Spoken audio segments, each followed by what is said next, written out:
यदा यदा हि धर्मस्य ग्लानिर्भवति भारत अभ्युत्थानम् अधर्मस्य तदात्मानं सृजाम्यहम्। गुरुर्ब्रह्मा गुरुर्विष्णु गुरुर्देवो महेश्वरः गुरुर्साक्षात् परब्रह्म तस्मै श्री गुरवे नमः।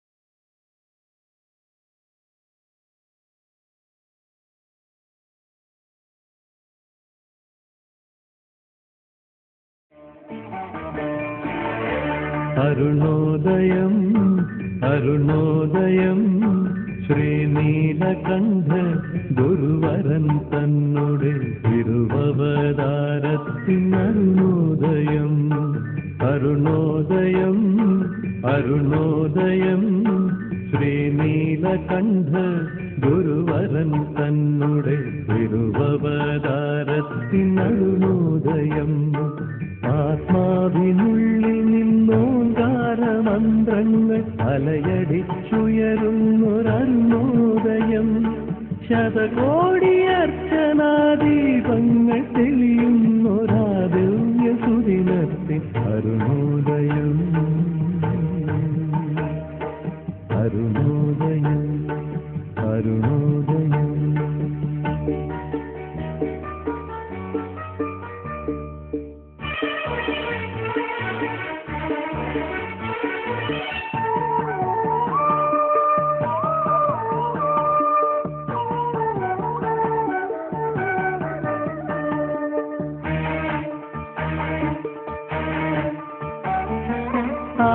ആശഭൂവാകുമീ ഭാരതാരാമത്തിൻ അനവദ്യ ഭാവന തീരങ്ങളിൽ ആശഭൂവാകുമീ ഭാരതാരാമത്തിൻ അനവദ്യ ഭാവന തീരങ്ങളിൽ നിറകതിരൊളിയായി നിരുപമലാവണ്യലഹരിയിലലിയും അരുണോദയം ശ്രീരാമദാസന്റെ തിരുസന്നിധാനത്തെ ആത്മീയ പ്രഭചൊരിയുമരുണോദയം ശ്രീരാമദാസന്റെ തിരുസന്നിധാനത്തെ ആത്മീയ പ്രഭചൊരിയുമരുണോദയം അരുണോദയം അരുണോദയം ശ്രീനീലകണ്ഠ ഗുരുവരൻ തന്നുടെ തിരുവവതാരത്തിൽ അരുണോദയം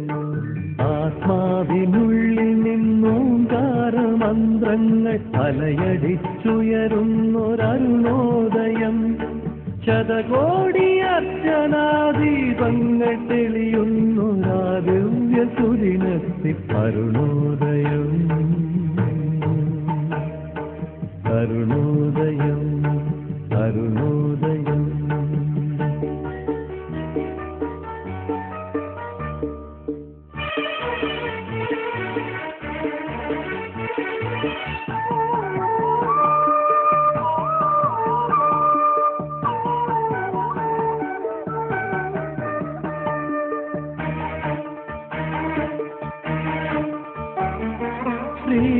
ശ്രീരാമനാമങ്ങൾ പാടി വന്നെത്തുന്ന മാനവ ഹൃദയത്തിൻ അരുണോദയം ശ്രീരാമനാമങ്ങൾ പാടി വന്നെത്തുന്ന മാനവ ഹൃദയത്തിൻ അരുണോദയം ജന്മാന്തരങ്ങൾ തൻ കർമ്മഫലങ്ങളാം ദുരിതങ്ങളകലും അരുണോദയം ഒരു നവ്യ ജീവിത സന്ദേശത്തിൻ സൗഹൃദമരുളും അരുണോദയം ഒരു നവ്യ ജീവിത സന്ദേശത്തിൻ സൗഹൃദമരുളും അരുണോദയം അരുണോദയം. ഓം ശ്രീ ഗുരവേ നമഃ. ആർക്കും നിർവചിക്കാനാവാത്ത ഒരു ഉജ്ജ്വല വ്യക്തിത്വമാണ് പൂജ്യനീയ ശ്രീമദ് സ്വാമി സത്യാനന്ദ സരസ്വതി പാദങ്ങൾ. ഏത് വാക്കുകൾ കൊണ്ട് എങ്ങനെ പറയണം എന്ന്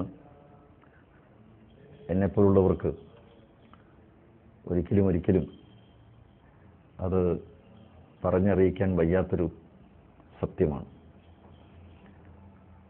സത്യം ഒരാളോട് ഒരിക്കലും പറയാൻ പറ്റാത്തൊരനുഭവമാണ്. പൂജ്യനീയ ശ്രീമദ് സ്വാമി സത്യാനന്ദ സരസ്വതി തൃപ്പാദങ്ങൾ ഒരനുഭവമാണ്, ഒരനുഭൂതിയാണ്. അത് ചുരുക്കം ചില അനുഭവ വിവരങ്ങൾ കൊണ്ട് വിശദീകരിച്ചാൽ വാക്കുകളിൽ മാത്രം ഒതുങ്ങും. പക്ഷെ അതിനപ്പുറത്ത് ഓർക്കും തോറും ഒരു വലിയ ജീവിതാനുഭവമായി, ഒരു പ്രേരക ശക്തിയായി, ഒരു വികാരമായി, വിചാരമായി എന്നും ആരുടെയും മനസ്സിൽ ഓർത്തു നിൽക്കുന്നതാണ് ആ സ്മരണ. മഹാത്മാക്കൾക്ക് മരണമില്ല. അവർ തലമുറകളോളം ജീവിക്കും. ദേഹമുള്ള കാലത്ത് അറിയുന്നതിനേക്കാൾ കൂടുതൽ ജനങ്ങൾ അറിയുന്നത് അവരുടെയൊക്കെ ദേഹവിയോഗത്തിന് ശേഷമാണ്. അവർ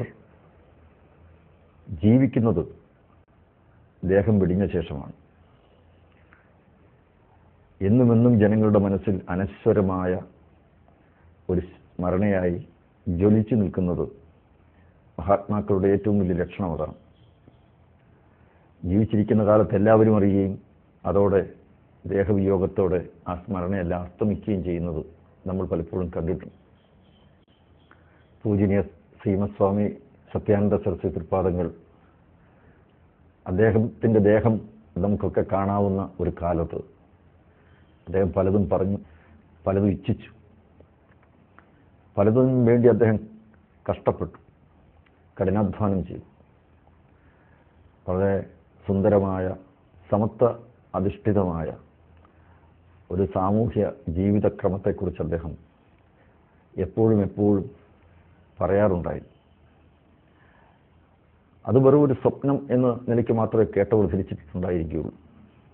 പക്ഷെ അതെല്ലാം യാഥാർത്ഥ്യമാകും എന്നുള്ളത്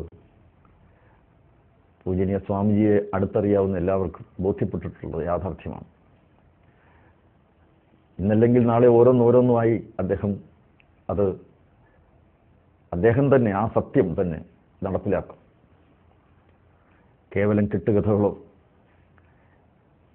വെറും മോഹങ്ങളോ സ്വപ്നങ്ങളോ ആണ് പറയുന്നതെന്ന് തോന്നാമെങ്കിൽ ഒരു വലിയ തപശക്തിയുടെ ഫലമായി അദ്ദേഹത്തിന് അനുഭവിക്കാൻ കഴിഞ്ഞ ആ ഒരു സത്യത്തിൻ്റെ വെളിച്ചത്തിലാണ് ഭാവി ഭാരതത്തെ, ലോകത്തെ അദ്ദേഹം വീക്ഷിച്ചത്. അതുകൊണ്ട് ഭാവി തലമുറ തീർച്ചയായും സ്വാമിജിയെ ഉൾക്കൊണ്ടുകൊണ്ട് തന്നെ ഓരോന്നും യാഥാർത്ഥ്യമാകുന്നതിന് പരുവപ്പെടും. സമൂഹത്തെ പരുവപ്പെടുത്തുക എന്ന് പറയുന്നത് ഒരു വലിയ കാര്യമാണ്. ഒരുപക്ഷെ സ്വാമിജി എന്നെപ്പോലുള്ളവരോട് എപ്പോഴും പറഞ്ഞിരുന്ന കാര്യങ്ങൾ എങ്ങനെ നടപ്പിലാക്കും, അസാധ്യമല്ലേ എന്ന് പലപ്പോഴും ചിന്തിച്ചിട്ടുണ്ടെങ്കിൽ അതേക്കുറിച്ച് വിവരമില്ലാത്തത് കൊണ്ട് മാത്രം ചെയ്തു പോയ അപരാധമാണെന്ന് ഇപ്പോൾ തോന്നാറുണ്ട്. അന്ന് നടപ്പിലാക്കുന്നതിനെക്കുറിച്ച് ദീർഘമായി അദ്ദേഹവുമായി സംസാരിച്ചിരുന്നുവെങ്കിൽ വഴികൾ ഓരോന്നായിട്ട് പറഞ്ഞു തരുമായിരുന്നു. പക്ഷെ കേട്ട മാത്രയിൽ എന്തോ അസാധ്യമാണല്ലോ എന്നൊരു തോന്നൽ എങ്ങനെയോ മനസ്സിൽ കടന്നുകൂടി. പക്ഷെ പിന്നീടാണ് സ്വാമിജി പറഞ്ഞ കാര്യങ്ങളെല്ലാം യാഥാർത്ഥ്യമാക്കേണ്ടതാണ്, ആകുന്നതാണ്. അത് കാലത്തിൻ്റെ അനിവാര്യമായ ആവശ്യമാണ്. അദ്ദേഹവുമായി ഇടപെട്ടതിലൂടെ അനുഭവിച്ചറിയാൻ കഴിഞ്ഞ ഒട്ടേറെ സംഭവങ്ങളുടെ ഒരു കുത്തൊഴുക്കാണ് ഇപ്പോൾ മനസ്സിൽ. ഒരു വലിയ മലവെള്ളപ്പാച്ചിൽ വന്നു കഴിഞ്ഞാൽ എങ്ങനെയാണോ അതുപോലെയാണ് ആ ഉജ്ജ്വല വ്യക്തിത്വത്തെക്കുറിച്ച് ഓർക്കുമ്പോൾ തോന്നുക.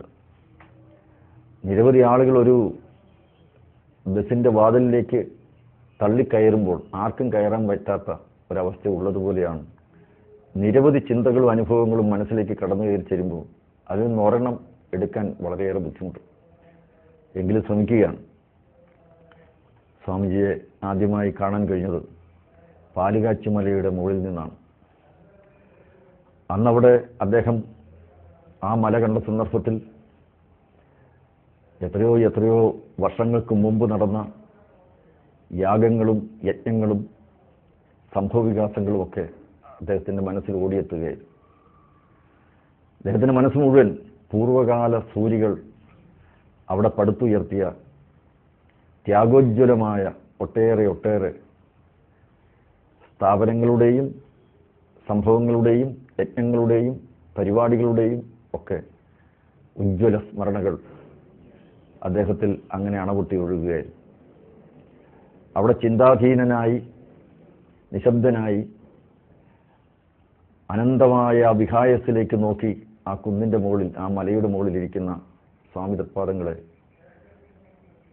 വാസ്തവത്തിൽ കണ്ടപ്പോൾ എന്ത് ചോദിക്കണമെന്നോ എന്ത് പറയണമെന്നോ ഒന്നും അറിയാൻ പാടില്ലാതെ അദ്ദേഹത്തിൻ്റെ സമീപം അല്പസമയം കഴിച്ചു കൂട്ടിയത് ഇന്നും ഒരിക്കലും മരിക്കാത്ത ഓർമ്മകളാണ്. അന്ന് അദ്ദേഹം ആ പ്രദേശം ചൂണ്ടിക്കാണിച്ചുകൊണ്ട് പറഞ്ഞു, വലിയ യജ്ഞങ്ങളും യാഗങ്ങളും നടന്ന ഭൂമിയാണ്. ഈ യാഗഭൂമി ഇന്ന് അന്യാധീനപ്പെട്ട് നഷ്ടപ്പെട്ട് വികലമായി ഇങ്ങനെ കിടക്കുന്നത് നമ്മുടെ ഭാരതത്തിലെ ഹൈന്ദവ മനസ്സിൻ്റെ ഒരു നേർക്കാഴ്ചയാണ്. ഇവിടം ശരിയായാൽ എല്ലാം ശരിയാവും. ഇങ്ങനെയുള്ള സ്ഥാനങ്ങൾ നമ്മൾ വീണ്ടെടുക്കുന്നതിലൂടെ ഭാരതത്തിൻ്റെ ജനമനസ്സിനെ നമുക്ക് നന്നാക്കിക്കൊണ്ടുവരാൻ കഴിയും. ഇത് ഭാരതത്തിൻ്റെ ജനങ്ങളുടെ മുഴുവൻ ഹൃദയമാണ്. ഇവിടെ തൊട്ട് തലോടിക്കൊണ്ട് നമ്മൾ നിഷ്കാമമായി, നിസ്വാർത്ഥമായി, സത്യസന്ധമായി, ആത്മാർത്ഥമായി ഇതിൽ ഇടപെട്ടുകൊണ്ട് ഇതിൻ്റെ വിമോചനമാണ് നമുക്ക് ആവശ്യം. ഇതിലൂടെ ഭാരതത്തിൻ്റെ വിമോചനം ഉണ്ടാകും. അന്ന് അവിടെ നിന്നുകൊണ്ട് എടുത്തൊരു തീരുമാനമുണ്ട്. ഈ പാലുകാച്ചി മല അതിൻ്റെ അർത്ഥത്തിലും ഉൾക്കാഴ്ചയിലും അതിൻ്റെ ഉൾക്കരുത്തിലും പൂർണ്ണമായും വിശ്വാസമർപ്പിച്ച് നമുക്കിത് ജനങ്ങളുടെ നടുവിലേക്ക് ഈ വിഷയത്തെ കൊണ്ടുവരാം. അങ്ങനെയാണൊരു വലിയ യാത്രയെക്കുറിച്ച് ചിന്തിച്ചതും സംസാരിച്ചതും ചർച്ച ചെയ്തതും തീരുമാനമെടുത്തതും. 1976 അങ്ങനെ ഒരു വലിയ യാത്ര കേരളത്തെ ഉടനീളം തന്നെ ഇളക്കിമറിച്ചുകൊണ്ട് പാലുകാച്ചിമലയിൽ നിന്ന് ആരംഭിച്ച് അങ്ങ് കന്യാകുമാരിയിലെത്തി ആ ശിലകൾ, പൂജനീയമായ പല വിഗ്രഹങ്ങളും എല്ലാം തന്നെ നിമഞ്ജനം ചെയ്തുകൊണ്ട് ഒരു വലിയ ജനമുന്നേറ്റത്തിന് തുടക്കമിടുകയായിരുന്നു.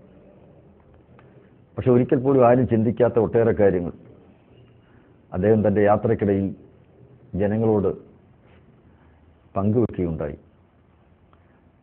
നിരവധി സ്ഥലങ്ങളിൽ ഒട്ടേറെ സംവാദങ്ങൾ നടന്നു. അതിലൂടെ അദ്ദേഹം കേവലം ഒരു പാലുകാച്ചിമലയുടെ കാര്യമല്ല പറഞ്ഞു.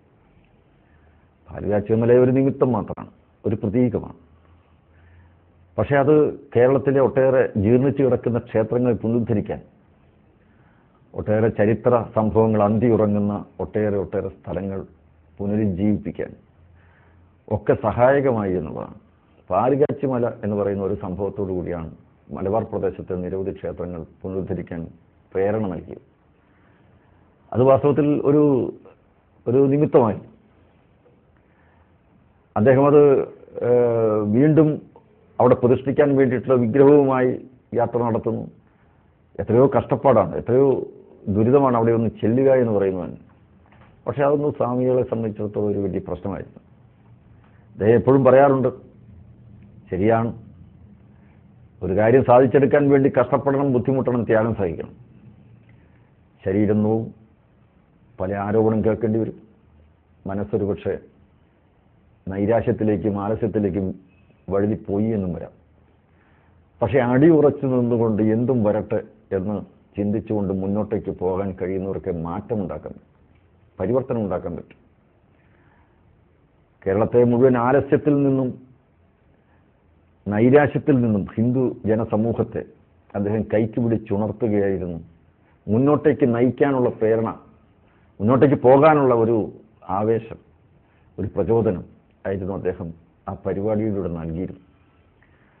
അതോടുകൂടിയാണ് സ്വാമിജിയുമായി അടുത്ത് ഇടപഴകിക്കൊണ്ട് നിരവധി കാര്യങ്ങൾ അദ്ദേഹത്തെ സമീപിക്കാനും ഏതേത് പ്രശ്നങ്ങൾ കേരളത്തിലുണ്ടോ ആ പ്രശ്നങ്ങളെല്ലാം സ്വാമിയുടെ അടുത്തെത്തി അതിന് പരിഹാരം തേടുമായിരുന്നു. ചെറിയ കാര്യങ്ങളാണെങ്കിൽ പോലും ഏത് അർദ്ധരാത്രി സമയത്തും സ്വാമിയുടെ അടുക്കൽ ചെന്ന് കാര്യങ്ങൾ പറയാം.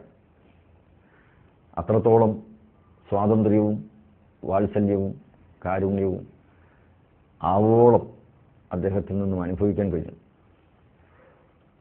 ഒരിക്കൽ ഞങ്ങളൊരു 12:30-1 മണി സമയത്താണ് ഞാനും ശിശുപാൽജിയും കൂടി സ്വാമിയെ കാണാൻ തീരുമാനിക്കുന്നത്. അപ്പോൾ സ്വാമിയൊന്ന് ഫോൺ ചെയ്ത് കളയാം എന്ന് വിചാരിച്ചപ്പോൾ ഫോണിൽ കിട്ടുന്നില്ല. ഞങ്ങൾക്ക് പറയാനുള്ളതും സ്വാമിയെ ധരിപ്പിക്കാനുള്ളതും വളരെ കേരളത്തിൻ്റെ വളരെ അടിയന്തര പ്രാധാന്യം അറിയിക്കുന്ന ചില വിഷയങ്ങളായി. ഏതായിരുന്നാലും പോകാം എന്ന് പറഞ്ഞ് ഞങ്ങളേണ്ട 1:30 മണി സമയമായി അവിടെ ചെന്നപ്പോൾ അപ്പോൾ സ്വാമി ഉണർന്ന് ലൈറ്റിട്ട് ഗേറ്റിൽ ഒരാളെ നിർത്തി 2 പേർ വരുന്നുണ്ട്, അവരെ ഇങ്ങ് കടത്തി വിട്ടേക്കണമെന്ന്. അപ്പോൾ സ്വാമിജി 1:30 മണി സമയത്തും ആരെയോ കാത്തു നിൽക്കുന്നത് പോലെ അവിടെ ഇരുട്ടത്ത് നിൽക്കുന്നതാണ് ഞങ്ങൾക്ക് കാണാൻ സാധിക്കും. അപ്പം ഞങ്ങൾ അതിശയിച്ചു പോയി. സ്വാമിയെ വിളിച്ചുണർത്തണമല്ലോ, എങ്ങനെയാണ് വിളിച്ചുണർത്തുക, ഈ കാര്യങ്ങളൊക്കെ ചർച്ച ചെയ്താണ് ഞങ്ങൾ വരുന്നു. അപ്പോൾ സ്വാമി പറഞ്ഞു, 5 മിനിറ്റ് ലേറ്റാണല്ലോ. ശരിയായിരുന്നു, 1:35 ഞങ്ങൾ ആഗ്രഹിച്ച 1:30 അവിടെ എത്തണമെന്നാണ്. ഞങ്ങളിരുന്ന് സംസാരിച്ച് സ്വാമിക്ക് കിടന്നുറങ്ങേണ്ടതാണല്ലോ എന്ന് വിചാരിച്ച് ഞങ്ങൾ സംഭാഷണം വെറും 10-15 മിനിറ്റ് കൊണ്ട് ഒതുക്കുന്നതിനെപ്പറ്റി ശ്രമിച്ചപ്പോൾ അങ്ങനെ ഒതുക്കുകയാണെന്ന് സ്വാമിക്ക് മനസ്സിലായപ്പോൾ പറഞ്ഞു, നേരം വെളുത്തിട്ടും ഒരു പ്രശ്നമില്ല, നിങ്ങൾ പറയാനുള്ളത് പറഞ്ഞു.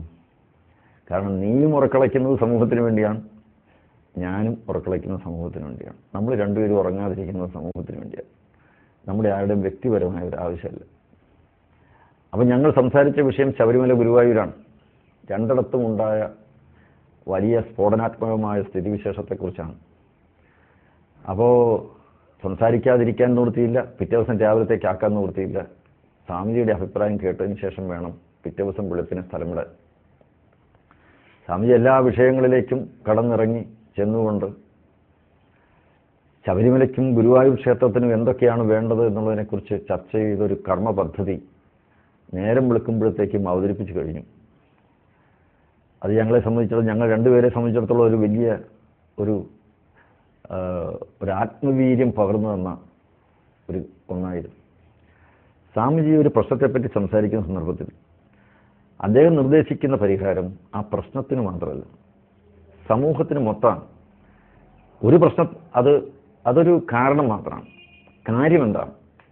കാര്യം സമൂഹത്തെ രക്ഷപ്പെടുത്തുക എന്നുള്ളതാണ്, മൊത്തം സമൂഹത്തെയാണ്. ഗുരുവായൂരും ശബരിമല എന്നൊക്കെ പറയുന്നത് ഒരു ചെറിയ ക്ഷേത്രം, അവിടെ നടക്കുന്ന ആ ക്ഷേത്രത്തിലെ പ്രശ്നം പരിഹരിക്കുക. പക്ഷേ ആ പ്രശ്നത്തിൽ ഇടപെടണമെങ്കിൽ സമൂഹത്തിന് മുഴുവൻ പ്രയോജനം ചെയ്യുന്ന രീതിയിൽ അതിന് പരിഹാരം ഉണ്ടാകണം. അപ്പോൾ സമൂഹത്തിൻ്റെ പ്രശ്നങ്ങൾ എന്താണ്?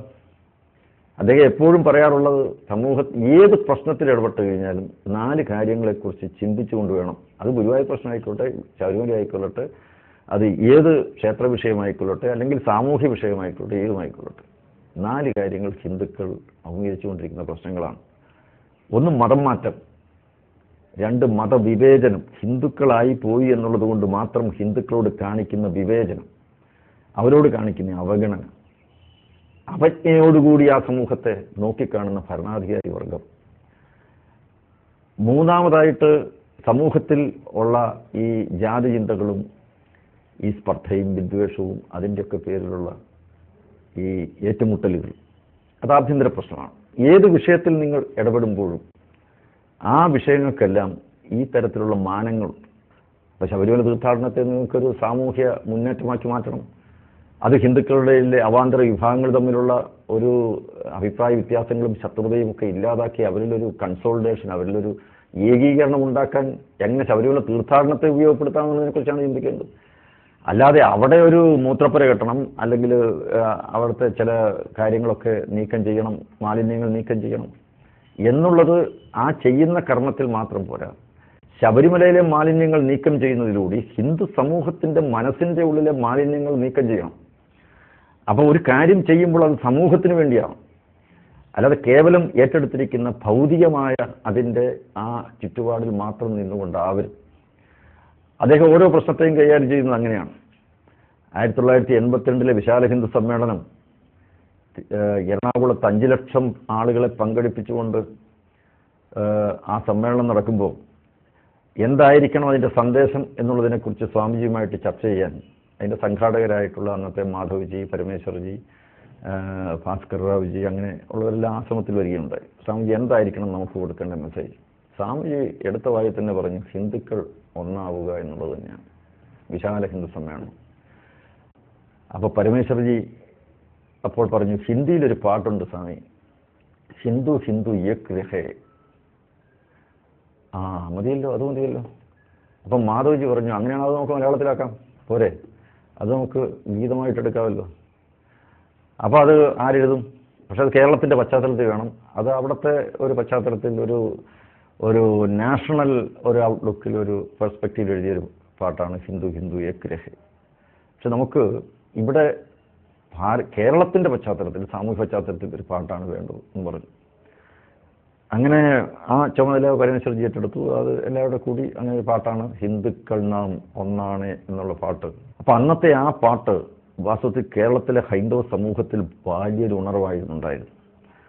അന്ന് ചിന്മയാനന്ദ സ്വാമിജി, കാഞ്ചി ശങ്കരാചാര്യ സ്വാമികൾ, പേജുവാർ മഠാധിപതി വിശ്വേശ്വരതീർത്ഥ സ്വാമികൾ, അങ്ങനെ സത്യാനന്ദ സ്വാമികൾ, വാഴൂർ വിദ്യാനന്ദ തീർത്ഥപാദ സ്വാമികൾ, അവരെല്ലാവരും ഒരേ വേദിയിൽ ഇരുന്നു കൊണ്ടായിരുന്നു അന്ന് ആ 5 ലക്ഷത്തോളം വരുന്ന ജനസമൂഹത്തെ അഭിസംബോധന ചെയ്തു. അതായത് സ്വാമിജിയുടെ അന്നത്തെ പ്രസംഗം ഇന്നും കാതിൽ മുഴങ്ങുകയാണ്. എന്താണോ ഒരു ഹൈന്ദവ സമൂഹത്തോട് പറയേണ്ടത് അദ്ദേഹം അത് വളരെ കാച്ചിക്കുറുക്കി പറഞ്ഞു എന്നുള്ളതാണ്. അദ്ദേഹം ഉടനീളം അദ്ദേഹത്തിൻ്റെ വാക്കുകൾ വാസ്തവത്തിൽ മനസ്സിൽ, ഹൃദയത്തിൽ തറയ്ക്കുന്നതായിരുന്നു. ഹൃദയസ്പർശിയായ വാക്കുകളായിരുന്നു. 5-10 മിനിറ്റ് നേരം കൊണ്ട് അദ്ദേഹം ഒരു 2-3 മണിക്കൂർ നേരം പറയേണ്ട വിഷയങ്ങൾ വളരെ ഹ്രസ്വമായി, അങ്ങേയറ്റം ലളിതമായി പറഞ്ഞു എന്നുള്ളതാണ്. അതിലുടനീളം ഹിന്ദു ഐക്യം, അത് നമ്മെ സംബന്ധിച്ചിടത്തോളം അത് ജീവവായുവാണ് എന്ന് പറഞ്ഞതോടുകൂടി ആ ജനസമൂഹം ഒന്നാകെ കൈയടിച്ചു. വാസ്തവത്തിൽ അത് ജനസമൂഹത്തിൻ്റെ മനസ്സിൽ തട്ടിയ ഒരു കാര്യം തന്നെയായിരുന്നു. ആ വിശാല ഹിന്ദു സമ്മേളനത്തിൻ്റെ സന്ദേശം അദ്ദേഹത്തിന് കൊടുക്കാൻ കഴിഞ്ഞു, ആ പ്രസംഗത്തിലൂടെ കൊടുക്കാൻ കഴിഞ്ഞു. അതേ തുടർന്നായിരുന്നു വാസ്തവത്തിൽ 1983 നിലയ്ക്കൽ സംഭവം ഉണ്ടാകുന്നു. നിലയ്ക്കൽ കയ്യേറ്റം നടത്തി, അവിടെ വളഞ്ഞ് വേലി കെട്ടി ഏതാണ്ട് 10 ഏക്കറോളം സ്ഥലം അവർ കയ്യേറ്റം നടത്തി കാഞ്ഞിരപ്പള്ളി രൂപതയുടെ ആഭിമുഖ്യത്തിൽ അവിടെ കൊണ്ട് കുരിശ് വെച്ചിരിക്കുന്നു എന്നുള്ള വാർത്ത പത്രങ്ങളിൽ വരികയാണ്. അത് വാസ്തവത്തിൽ അതിൻ്റെ പിന്നിൽ എത്രയോ വർഷക്കാലത്തെ ഗൂഢാലോചന നടന്നിട്ടുണ്ട്. പക്ഷേ പത്രവാർത്ത വന്നതോടുകൂടിയാണ് നമ്മളെല്ലാവരും ഇത് അറിയുന്നത്. വാർത്ത അറിഞ്ഞപ്പോൾ മുതൽ ഇതേക്കുറിച്ച് അന്വേഷണം നടത്തിയപ്പോൾ മനസ്സിലാക്കാൻ കഴിഞ്ഞത് ആ പ്രദേശത്തേക്ക് ആർക്കും കയറാൻ വയ്യ എന്നുള്ളതാണ്. കാരണം റോഡിൻ്റെ പേര് സെൻറ് തോമസ് റോഡ്. ഇന്ന് നിലയ്ക്കൽ വെച്ചിരിക്കുന്ന ആ ഒരു വലിയ കമാനം അവിടെ അന്ന് സ്ലീബ നഗർ എന്നെഴുതിയ കമാനമാണ്. അപ്പോൾ ആ പ്രദേശത്ത് മുഴുവൻ ഗുണ്ടാ വിളയാട്ടം. പള്ളിയർക്കാവ് ദേവീക്ഷേത്രം തച്ച് തകർത്ത് ഇട്ടിരിക്കുന്നു. നിലയ്ക്കൽ മഹാദേവ ക്ഷേത്രത്തിന് നേരെ കല്ലുകൾ വലിച്ചെറിഞ്ഞതിൻ്റെ മൂലം അത് പൊട്ടിത്തകർന്നു നിൽക്കുന്നു. റോഡിൽ ഗുണ്ടകൾ നിൽക്കുന്നു, പോലീസ് നിൽക്കുന്നു, ആരെയും കടത്തിവിടത്തില്ല. എന്താണ് അവിടെ നടക്കുന്നത് എന്നുള്ളതിനെപ്പറ്റി അറിയാൻ ഒരു മാർഗവും. ഈ പശ്ചാത്തലം സ്വാമിജിയോട് പറഞ്ഞു. സ്വാമിജി ഉടനെ തന്നെ വരാൻ പറഞ്ഞു. ഞാൻ, ശിവാജി, അങ്ങനെ ആ പ്രദേശത്തുള്ള പത്തനംതിട്ട പ്രദേശങ്ങളിലൊക്കെയുള്ള പ്രവർത്തകരെല്ലാവരും കൂടി സ്വാമിജിയെ ആശ്രമത്തിൽ വെച്ച് കണ്ടു, കാര്യങ്ങൾ പറഞ്ഞു. സ്വാമി പറഞ്ഞു, ഒരു കുഴപ്പമില്ല, ശരണം വിളിച്ചങ്ങ് പോവുക. മാർച്ച് മാസം 24-ാം തീയതി കുരിശ് കാണുകയാണ്. അപ്പോൾ സ്വാമിജി ഒരു കാര്യം പറഞ്ഞു, ആ കുരിശ് അവിടെ നിന്ന് നീക്കം ചെയ്യാൻ 2 പേര് മതി. ഒരു പ്രശ്നവുമില്ല, 2 പേരവിടെ പോയി അതെടുത്ത് കളയേണ്ട കാര്യവും. പക്ഷേ അത് പാടില്ല. വെച്ചവനെ കൊണ്ട് എടുപ്പിക്കണം. അതിന് ഹിന്ദു സമൂഹത്തെ തയ്യാറാക്കണം. അത് വെച്ചവനെടുത്തോണ്ട് പോട്ടെ, പക്ഷെ അതിന് സമൂഹത്തെ അതിന് തയ്യാറാക്കണം. അതിന് പറ്റുമെന്ന് ചോദിച്ചു. അതിനെന്താ? അപ്പോൾ പറഞ്ഞു നമുക്ക് എന്താ ചെയ്യാം. സ്വാമി തന്നെ പറയും നമുക്കൊരു ആക്ഷൻ കൗൺസിൽ രൂപീകരിക്കാം. ഏക്കൽ നിങ്ങളവിടെ പോയിട്ട് എന്താ ഉണ്ടാകുന്നത് പറ. അങ്ങനെ ഏപ്രിൽ മാസം 14-ാം തീയതി വിഷു ദിവസം നമ്മൾ ഒരു 500 പേര് അവിടേക്ക് പോവുകയാണ്. വിഷു ദിവസമാണ്. ക്ഷേത്രത്തിൽ ദർശനം നടത്താൻ പറ്റില്ല എന്ന് ആർക്കും പറയാൻ പറ്റില്ല, തടയാനും പറ്റില്ല. പോലീസും ആകെ കുഴപ്പത്തിലായി. അപ്പോൾ പോലീസ്, ആയിരക്കണക്കിന് പോലീസ് അവിടെ ഇറങ്ങി. ഗുണ്ടകൾ ഒരു വശത്ത് നിൽക്കുന്നു. ഞങ്ങൾ അങ്ങോട്ടേക്ക് പോയി അവിടെ ഇതൊക്കെ നടത്തി. പള്ളിയർക്കാവ് ദേവക്ഷേത്രത്തിൻ്റെ അവിടെ ഒരു വലിയ ടെൻ്റൊക്കെ കെട്ടി ആ ക്ഷേത്രത്തിൻ്റെ അവിടെ ആരാധനയൊക്കെ നടത്തി, ഭജനയൊക്കെ നടത്തി. അങ്ങനെ ആദ്യത്തെ ഒരു ഷോ അവിടെ സ്വാമി പറഞ്ഞു അത് നടത്ത്, എന്നിട്ട് പിന്നെ ബാക്കി ആലോചിക്കാം. അങ്ങനെ അതിനുശേഷം ഞങ്ങളിവിടെ വന്നു. അങ്ങനെയാണ് തിരുവനന്തപുരത്ത് ഒരു യോഗം ചേർന്ന് സ്വാമി ചെയർമാനും ഞാൻ ജനറൽ കൺവീനർ ശിശുപാജി കൺവീനറുമായി ഒരു കമ്മിറ്റി, ഒരു ആക്ഷൻ കൗൺസിൽ എടുക്കുകയാണ്. അതിൽ കിടങ്ങൂർ ഗോപാലകൃഷ്ണമുള്ള TN ഉപേന്ദ്രനാഥക്കുറുപ്പ് ദേവസ്വം ബോർഡ് പ്രസിഡന്റാണ്. അദ്ദേഹവും പങ്കെടുത്തു. NSSന്റെ ജനറൽ സെക്രട്ടറി എന്ന നിലയ്ക്ക് കിടങ്ങൂർ ഗോപാലകൃഷ്ണപിള്ളയുണ്ട്, PR രാജഗോപാൽ. അങ്ങനെ പട്ടികജാതി പട്ടികവർഗ സംഘടനകളുടെ നേതാക്കന്മാർ, SNDP യോഗത്തിൻ്റെ അന്നത്തെ താലൂക്ക് പ്രസിഡന്റായിട്ടുള്ള സാംബശിവൻ, ഇങ്ങനെ പല ആളുകളും, എല്ലാ സംഘടനകളും, ഞാൻ 27 സംഘടനകളുടെ നേതാക്കന്മാരെത്തി. അങ്ങനെ ആക്ഷൻ കൗൺസിൽ രൂപീകരിച്ചുകൊണ്ടൊരു വലിയ പ്രക്ഷോഭത്തിന് ഇറങ്ങിയാണ്. അന്ന് പരമേശ്വർജി ഈ യോഗ നടപടികൾക്ക് ശേഷം പത്രലേഖകരോട് സംസാരിക്കണം. അപ്പോൾ സ്വാമിജി പറഞ്ഞു പരമേശ്വർജി സംസാരിച്ചാൽ മതി. അപ്പോൾ എന്ത് പറയണം പത്രലേഖകരോട്? അവർ പുറത്ത് നിൽക്കുകയാണ്. അപ്പോൾ സ്വാമിജി പറഞ്ഞു കുരിശ് അവിടെ നീക്കം ചെയ്യണം. അപ്പോൾ ഒരു ചോദ്യം, എങ്ങോട്ട് നീക്കം ചെയ്യണം? സ്വാമി പറഞ്ഞു ആ ഉത്തരം പറയേണ്ട കടമ ഹിന്ദുക്കൾക്കാ. ക്രിസ്ത്യാനി കുരിശ് അവിടെ വെക്കണം എന്ന് പറയുന്നത് ഹിന്ദുക്കളാ. കുരിശ് വെച്ചവർ ഹിന്ദുക്കൾക്ക് അവകാശപ്പെട്ട സ്ഥലത്ത് കൊണ്ട് വെച്ചു, അതവിടെ നിന്ന് നീക്കം ചെയ്യണം. എങ്ങോട്ട് മാറ്റണമെന്ന് പറയേണ്ട കാര്യമൊന്നും ഹിന്ദുക്കൾക്കില്ല, നിങ്ങളത് മാറ്റുക. അപ്പോൾ ശരി, ഓക്കെ, അത് അങ്ങനെ തീരുമാനമെടുത്തു. പ്രക്ഷോഭം ആരംഭിക്കാൻ തീരുമാനിച്ചു. പ്രക്ഷോഭം കേരള വ്യാപകമായി നടത്താൻ തീരുമാനിച്ചു.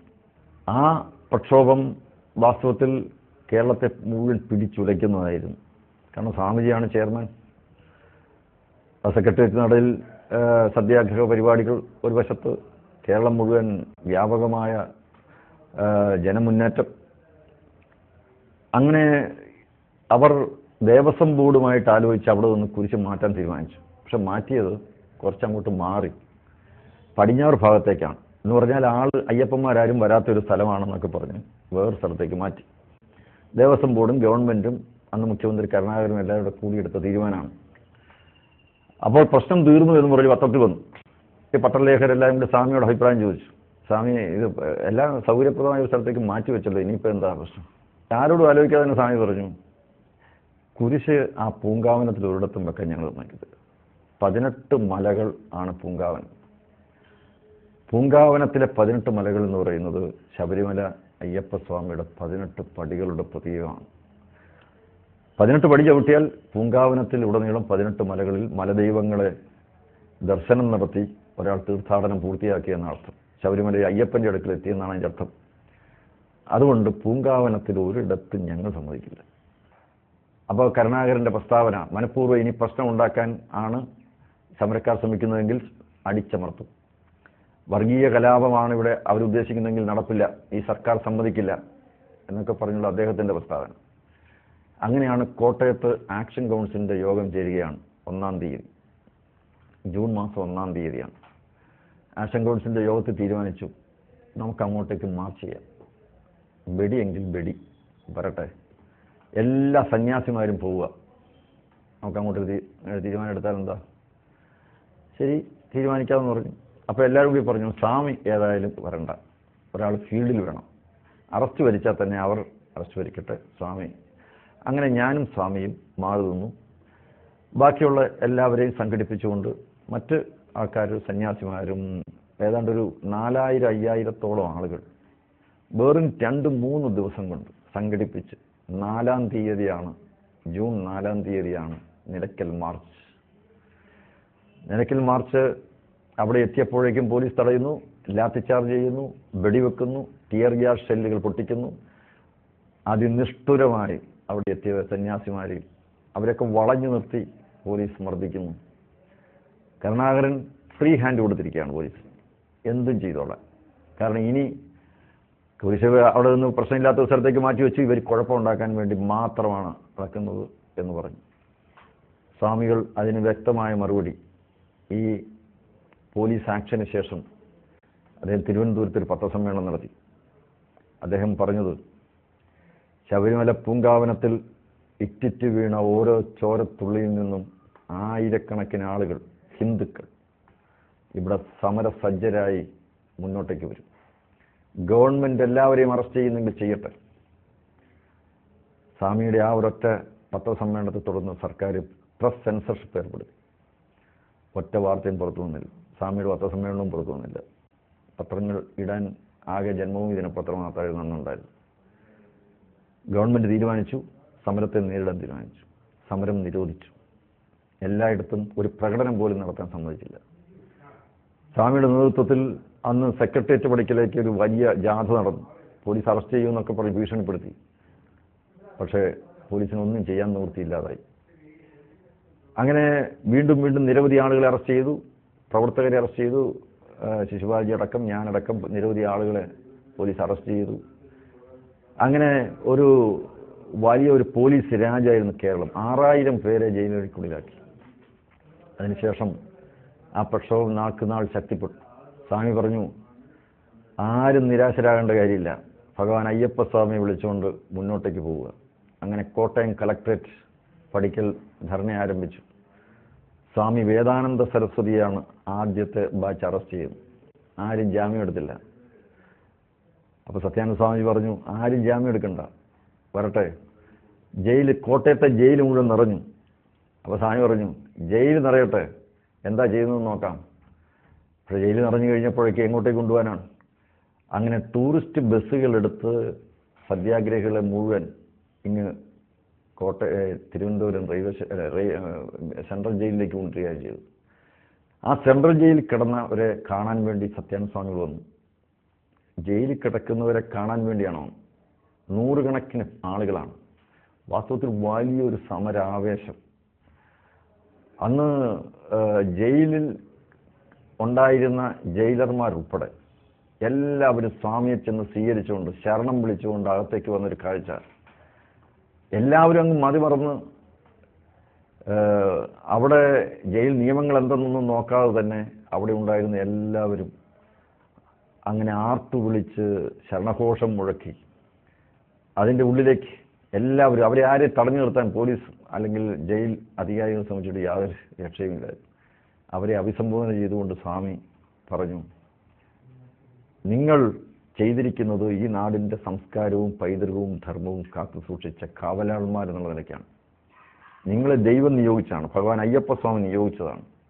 അതുകൊണ്ട് ഇവിടെ നിങ്ങൾ ജാമ്യം കിട്ടിയില്ലെങ്കിൽ ഇവിടെ തന്നെ കിടന്നോളൂ. അപ്പോൾ എല്ലാവരും പറയും, ഞങ്ങളിനി പോകുന്നില്ല, ഇവിടെ തന്നെ കിടന്നോളാം, ജാമ്യം എടുക്കുന്നതില്ല. അപ്പോൾ അതിന് മുമ്പ് കോട്ടയത്ത് ജയിലിൽ കിടന്നപ്പോൾ വീട്ടിൽ പോകണമെന്നും ബഹളം വെച്ചവരൊക്കെ ഉണ്ട്. അവരൊക്കെ സ്വാമി വന്ന് ഇത് പറഞ്ഞതോടുകൂടി ആരും ജയിലിൽ നിന്ന് വിട്ട് പോകാൻ തയ്യാറില്ല, ഞങ്ങൾ ഇവിടെ തന്നെ കിടന്നോളാമെന്ന് പറഞ്ഞു. അപ്പോൾ ഈ സമരമുഖത്ത് നിന്നുകൊണ്ട് സമരത്തിൽ പങ്കെടുക്കുന്ന സാധാരണ ഒരു സമരസേനാനിയെ പോലും ഊർജ്ജസ്വലരാക്കി അവരുടെ കാര്യങ്ങൾ എന്ത് എന്ന് അന്വേഷിച്ച് അതിനുവേണ്ടി സ്വാമിജി ഇറങ്ങിത്തിരിച്ചു എന്നുള്ളതാണ്. മറ്റു സമരങ്ങളിലെ നേതാക്കന്മാർ ഒരുപക്ഷെ പേരും പെരുമയും കിട്ടാൻ വേണ്ടി മുമ്പിൽ കയറി നിന്ന് എന്തെങ്കിലുമൊക്കെ വിളിച്ചു പറഞ്ഞിട്ട് പോകുന്ന, പ്രസംഗിച്ച് പോകുന്ന സ്വഭാവമല്ല. സ്വാമി ഒരു കാര്യത്തിന് ഇറങ്ങിത്തിരിച്ചാൽ അവർ ആഹാരം കഴിക്കുന്നുണ്ടോ വെള്ളം കുടിക്കുന്നുണ്ടോ എന്നുള്ള കാര്യം വരെ സ്വാമി തിരക്കും. അതിനുവേണ്ടി ഇറങ്ങിത്തിരിച്ചിരിക്കുന്നവർ വീട് വിട്ടിറങ്ങിയവരാണ്. അപ്പോൾ അവരുടെ കേസിൻ്റെ കാര്യം എങ്ങനെയാണ്, കേസ് എങ്ങനെയാണ് നടത്തിക്കൊണ്ട് പോകേണ്ടതെന്നുള്ളൊരു ജാമ്യം എങ്ങനെ അവർക്ക് കിട്ടും, ജാമ്യത്തിന് ആരാണ് നിൽക്കുന്നത്, ഇതുവരെ സ്വാമി തിരക്കും. അതില്ലെങ്കിൽ ചെയ്തു കൊടുക്കാൻ വേണ്ട വ്യവസ്ഥകൾ സ്വാമി ചെയ്യും. സ്വാമിജി നേരിട്ട് തന്നെ ജയിലറെ ഫോൺ ചെയ്യും. ഇങ്ങനെ ഓരോ കാര്യങ്ങളും സ്വാമി നേരിട്ട് ചെയ്യുകയാണ്. അപ്പം ഞാനൊരു വലിയ സന്യാസശ്രേഷ്ഠനാണ്, മഠാധിപതിയാണ് എന്ന് പറഞ്ഞ് അവിടെ കസേരയിലിരുന്ന് എല്ലാവരും വന്ന് എന്നെ വന്ന് കണ്ട് നമസ്കരിച്ചിട്ട് പോകണം, ഞാനങ്ങനെ വലിയൊരാളാണ് എന്ന നിലയിലിരിക്കുകയല്ല സ്വാമി ചെയ്തിട്ടുള്ളൂ. സ്വാമി ജനങ്ങളുടെ ഇടയിലേക്കാണ്. ഒരു സമരം എന്ന് പറഞ്ഞു കഴിഞ്ഞാൽ ആ സമരത്തിൽ പ്രശ്നങ്ങൾ നേരിടുന്നവരോടൊപ്പം അവരുടെ കണ്ണീർ തുടച്ച് അവരോടൊപ്പം കിടന്നുറങ്ങി അവർക്ക് വേണ്ടതെല്ലാം ചെയ്തു കൊടുത്ത് സ്വാമി മുന്നോട്ടേക്ക് പോയിരിക്കുന്നു. നിലയ്ക്കൽ ആ പരിസര പ്രദേശം നേരിട്ട് കാണാൻ വേണ്ടി വന്ന സന്ദർഭത്തിൽ വാസ്തവം പറഞ്ഞാൽ ആ കാടിൻ്റെ അകത്ത് ഇത്രയൊക്കെ യാത്ര ചെയ്തവർ കൂടെ ഉള്ള ആളുകൾക്കൊക്കെ വിശക്കുന്നുണ്ടായിരുന്നു. അപ്പോൾ സ്വാമിയുടെ കൂടെ പരമേശ്വര സ്വാമിയുണ്ട്. സ്വാമിക്ക് ആവശ്യമുള്ള ഭക്ഷണങ്ങളൊക്കെ പാചകം ചെയ്യാൻ ആവശ്യമായിട്ടുള്ള സജ്ജീകരണങ്ങളെല്ലാം ഉണ്ട്. അപ്പോൾ സ്വാമി ഒരു 1:30 മണി ആയപ്പോഴേക്കും വളരെയധികം ചിന്താധീനനാകുന്നത് ഞങ്ങളെല്ലാം കണ്ടു. സ്വാമിയുടെ പ്രശ്നം എല്ലാവർക്കും ആഹാരം കൊടുക്കണം എന്നുള്ളതാണ്. സ്വാമിക്കുള്ള ആഹാരം കാര്യങ്ങളെല്ലാം ഉണ്ട്. സ്വാമി അതെല്ലാം തുറന്നെടുത്ത് എല്ലാവർക്കും കൊണ്ടുവന്നതിൻ്റെ പങ്ക് കൊടുക്കുകയാണ്. അപ്പോൾ എല്ലാവരും പറയുന്നുണ്ട്, സ്വാമിക്ക് കഴിക്കാനുള്ളതല്ലേ കൊണ്ടുവന്നെങ്കിൽ സ്വാമി കഴിച്ചാൽ പോരെ, ഞങ്ങൾ കഴിച്ചോളാം, ഞങ്ങൾ വേറെ എന്തെങ്കിലുമൊക്കെ ചെയ്തുകൊള്ളാം എന്ന് പറഞ്ഞിട്ട് സ്വാമി പറഞ്ഞു, അങ്ങനെയാണെങ്കിൽ ഞാൻ കഴിക്കുന്നില്ല, ഞാൻ ആഹാരമേ കഴിക്കത്തില്ല. ഞങ്ങളെല്ലാവരും പറഞ്ഞു ഇതൊരു പ്രസാദമായിട്ട് നമുക്ക് സ്വീകരിക്കാം, അത് മതി. അപ്പോൾ സ്വാമി തന്നെ എല്ലാവർക്കും വിളമ്പിക്കൊടുത്ത് അല്പം ഒരു അവിയലിൻ്റെ ഒരു കഷ്ണം അങ്ങനെ എല്ലാവർക്കും പങ്കുവെച്ച് ഏറ്റവും അവസാനം അവശേഷിച്ച ഞാൻ കാണുകയുണ്ടായി 2 കരിവേപ്പിലയാണ് സ്വാമി എടുത്ത് കഴിച്ചത്. അപ്പോൾ കൂടെ വന്നു നിൽക്കുന്ന ഒരു സാധാരണക്കാരനായിട്ടുള്ള ഒരാൾ കഴിച്ചോ, ആഹാരം കഴിച്ചോ, വെള്ളം കുടിച്ചോ, ഇതൊക്കെ ചോദിച്ച് അത് പങ്കുവെക്കും. സ്വാമിയുടെ ഏറ്റവും വലിയ പക്ഷേ ഈ പങ്കുവെക്കലാണ്. അത് ആഹാരമായിക്കൊള്ളട്ടെ, സൗകര്യങ്ങളായിക്കൊള്ളട്ടെ, എല്ലാം പങ്കുവെക്കുക. ആ പങ്കുവെക്കാനുള്ളൊരു മനസ്സാണ് ഒരു സാധാരണ ഒരു ഭക്തനെ പോലും വികാര വിജൃംഭിതനാക്കുന്നത്. അതുപോലെ തന്നെ ഈ നിലയ്ക്കൽ സംഭവം സംസാരിക്കുന്നതിന് വേണ്ടി ബിഷപ്പുമാരെല്ലാം ആഗ്രഹം പഠിപ്പിച്ചു. കാരണം ഒരു വിട്ടുവീഴ്ചയും ഹിന്ദുക്കളുടെ ഭാഗത്തുനിന്ന് ഉണ്ടാവില്ല എന്നുള്ളത് ക്രൈസ്തവ സഭകൾക്ക് മനസ്സിലായി. ഒരു വിട്ടുവീഴ്ച ഉണ്ടാകാൻ പോകുന്നില്ല. അപ്പോൾ അദ്ദേഹത്തെ ആഗ്രഹം അറിയിച്ചു, ഞങ്ങൾക്ക് സംസാരിച്ചാൽ സഭകളുടെ മേലധ്യക്ഷന്മാർ കോട്ടയത്ത് പബ്ലിക് ലൈബ്രറി ഓഡിറ്റോറിയത്തിൽ യോഗമൊക്കെ ചേർന്ന് അങ്ങനെ അവസാനം അവർ തീരുമാനമെടുത്ത് നമുക്കിനി എന്തായിരുന്നാലും ഒരു ഒത്തുതീർപ്പിലേക്ക് എത്താം. അതിനുവേണ്ടി അവർ കണ്ടെത്തിയ ഒരാൾ സർവോദയ നേതാവ് ശ്രീ MP മൻമോഹൻ സാറിനെയാണ്. മൻമോഹൻ സാറിനെ നിശ്ചയിക്കാനുള്ള ഒരു കാരണമുണ്ട്, സ്വാമിജിയെ പഠിപ്പിച്ച ആളാണ്. അപ്പോൾ സ്വാമിയുടെ ഒരു ഗുരുനാഥനാണ്. അതുകൊണ്ട് മൻമോഹൻ സാറ് ഇടപെട്ട് മൻമോഹൻ സാർ പറയുന്നവർ കേട്ടോളൂ. അതുകൊണ്ട് മൻമോഹൻ സാറിനെ വിളിച്ചിരുത്തി കാര്യങ്ങൾ പറഞ്ഞ് ധരിപ്പിച്ചാൽ നമ്മൾ എന്താണോ ആഗ്രഹിക്കുന്നത് അതങ്ങ് നടക്കും എന്നൊരു കണക്കുകൂട്ടൽ അവർക്കുണ്ടായി. അപ്പോൾ മൻമോഹൻ സാർ കാണാൻ വേണ്ടി സ്വാമിയുടെ അടുത്ത് വന്നു. സ്വാമി പറഞ്ഞ ആദ്യത്തെ വാചകം തന്നെ, മൻമോഹൻ സാർ വളരെ പതുക്കെ വിഷയങ്ങളൊക്കെ അവതരിപ്പിച്ച് അങ്ങനെയാണ് ഇങ്ങനെ വേണമെന്നൊക്കെ പറഞ്ഞു. സ്വാമി തുടക്കത്തിലേ പറഞ്ഞു, സാറ് പഠിപ്പിച്ചതാണ്, ഗുരുനാഥനാണ്, ഈ കാര്യങ്ങളൊക്കെ ശരി, പക്ഷേ ഈ വിഷയത്തിൽ ഇപ്പോഴേ പറഞ്ഞേക്കാം, ഒരു വിട്ടുവീഴ്ച ഉണ്ടായി, പരിഹാരം ഒന്നേ ഉള്ളൂ, വെച്ചവരത് എടുത്തുകൊണ്ട് പോയാൽ മതി, അത് ബിഷപ്പുമാരുടെ അടുക്ക പോയി പറഞ്ഞായിരുന്നു. അപ്പോൾ സ്വാമി ഒരിക്കലും വഴങ്ങുന്നില്ല എന്ന് മനസ്സിലാക്കി കഴിഞ്ഞപ്പോൾ ശരി എന്ന് പറഞ്ഞ് ആദ്യത്തെ കൂടിക്കാഴ്ച അവസാനിക്കുകയാണ്. മൻമോഹൻ സാർ നേരെ ബിഷപ്പുമാരുടെ അടുക്ക ചെന്ന് ഈ കാര്യം പറഞ്ഞു. സ്വാമി ഒട്ടും വഴങ്ങുന്നില്ല, ഒരു രക്ഷയില്ല. അപ്പോൾ ആദ്യത്തെ ചർച്ച ഏതൊക്കെയാലും നമുക്ക് ഗാന്ധി ഭവനിൽ നടത്താം എന്ന് പറഞ്ഞു. അങ്ങനെ ബിഷപ്പുമാർ വന്നു, 2 ബിഷപ്പുമാരെ നിയോഗിച്ചനുസരിച്ച് വന്നു. സ്വാമിജി വന്നു, ശിവാജി ഉണ്ട്, എല്ലാവരും ഉണ്ട്, നമ്മുടെ നേതാക്കന്മാരെല്ലാവരും ഉണ്ട്. അപ്പോഴേക്ക് NSS നമ്മളെ വിട്ടൊഴിഞ്ഞു പോയിരുന്നു. തൈക്കാട് ഗാന്ധി ഭവനിൽ ചേർന്ന ആ യോഗത്തിൽ ബിഷപ്പുമാരുണ്ട്, ഹിന്ദു സംഘടനാ നേതാക്കന്മാരുണ്ട്. ആദ്യത്തെ അനുരഞ്ജന ചർച്ചയാണ്. MP മൻമോഹൻ സാർ കാര്യങ്ങളൊക്കെ വിശദീകരിച്ചു. അന്ന് ബിഷപ്പുമാർ എഴുന്നേറ്റ് നിന്ന് ആദ്യത്തെ പ്രസംഗം അവരുടെ ആയിരുന്നു. അവർ ആവശ്യപ്പെട്ട ഒരേ ഒരു കാര്യമാണ്, നിലയ്ക്കൽ എന്ന് പറയുന്ന 250 ഏക്കർ വരുന്ന സ്ഥലമാണ്, ഞങ്ങൾ അവിടെ കുരിശ് വെക്കില്ല, അവിടെ ഒന്ന് മാറ്റാം. പക്ഷേ നിലയ്ക്കൽ 250 ഏക്കറിന് പുറത്ത് എവിടെ വെക്കണം എന്നുള്ളത് സംബന്ധിച്ചുള്ള ഓപ്ഷൻ അത് തിരഞ്ഞെടുക്കാൻ ഉള്ള ആ സ്വാതന്ത്ര്യം ഞാൻ കയറണം എന്നായിരുന്നു ബിഷപ്പുമാർ ആദ്യത്തെ യോഗത്തിൽ ആവശ്യപ്പെട്ടു. കേട്ട പാതി ആർക്കും തോന്നുന്നു, ഇവരൊരു വലിയ ത്യാഗം ചെയ്യുകയാണല്ലോ. സ്വാമി എഴുന്നേറ്റ് നിന്ന് കാര്യം പറഞ്ഞു, ശബരിമല പൂങ്കാവനത്തിൽ ഒരിടത്തും സാധ്യമല്ല. നിലയ്ക്കൽ എന്ന് പറഞ്ഞാൽ 250 ഏക്കർ സ്ഥലമാണ്, ശരിയാണ്. അതിൻ്റെ പുറത്ത് കാട്ടിൻ്റെ എവിടെയെങ്കിലും കൊണ്ട് വെക്കണമെന്ന് പറഞ്ഞു കേട്ടാൽ നിർദോഷകരമായ ഒരു പരിഹാരമാർഗമായിട്ട് തോന്നാം. പക്ഷെ ഒരു കാരണവശാലും സാധ്യമല്ല. പൂങ്കാവനത്തിന് പുറത്തേക്ക് കൊണ്ടുപോകണം. പൂങ്കാവനത്തിന് പുറത്ത് എവിടേക്ക് കൊണ്ടുപോകണമെന്ന് ഞങ്ങൾക്ക് പറയാൻ പറ്റില്ല. എവിടെ പാടില്ല എന്ന് മാത്രമേ ഇപ്പോൾ പറയാൻ പറ്റൂ. അത് ഈ ശബരിമല 18 മലകൾ അടങ്ങുന്ന പൂങ്കാവന പ്രദേശമാണ്. അങ്ങനെ ചർച്ച ചെയ്ത് അവസാനം മൻമോഹൻ സാർ പറഞ്ഞു, ഒന്നുകൂടി ഒന്ന് ചിന്തിക്കാം, നമുക്ക് ചിന്തിച്ചതിന് ശേഷം വീണ്ടും കൂടാം. അങ്ങനെ വീണ്ടും അപ്പോൾ സ്വാമി പറഞ്ഞു, ചിന്തിക്കാനൊന്നുമില്ല, പിന്നെ കൂടണമെങ്കിൽ കൂടാം എന്ന് പറഞ്ഞ് പുറത്തിറങ്ങി. 1 മാസം കൂടി കഴിഞ്ഞു. ചർച്ചകളൊക്കെ പലയിടങ്ങളിലൊക്കെ നടന്നു. അവർക്ക് മനസ്സിലായി ഇത് വിട്ടുവീഴ്ച ചെയ്യുന്ന പ്രശ്നം ഉണ്ടാവില്ല. അങ്ങനെ ക്രൈസ്തവ സഭകളുടെ എല്ലാ ബിഷപ്പുമാരുടെ യോഗം കോട്ടയത്ത് വീണ്ടും ചേർന്ന് അവർ പറഞ്ഞു, എന്തായിരുന്നാലും ഞങ്ങൾ കുരിശ് മാറ്റിവെക്കാൻ തീരുമാനമെടുത്തു കഴിഞ്ഞു.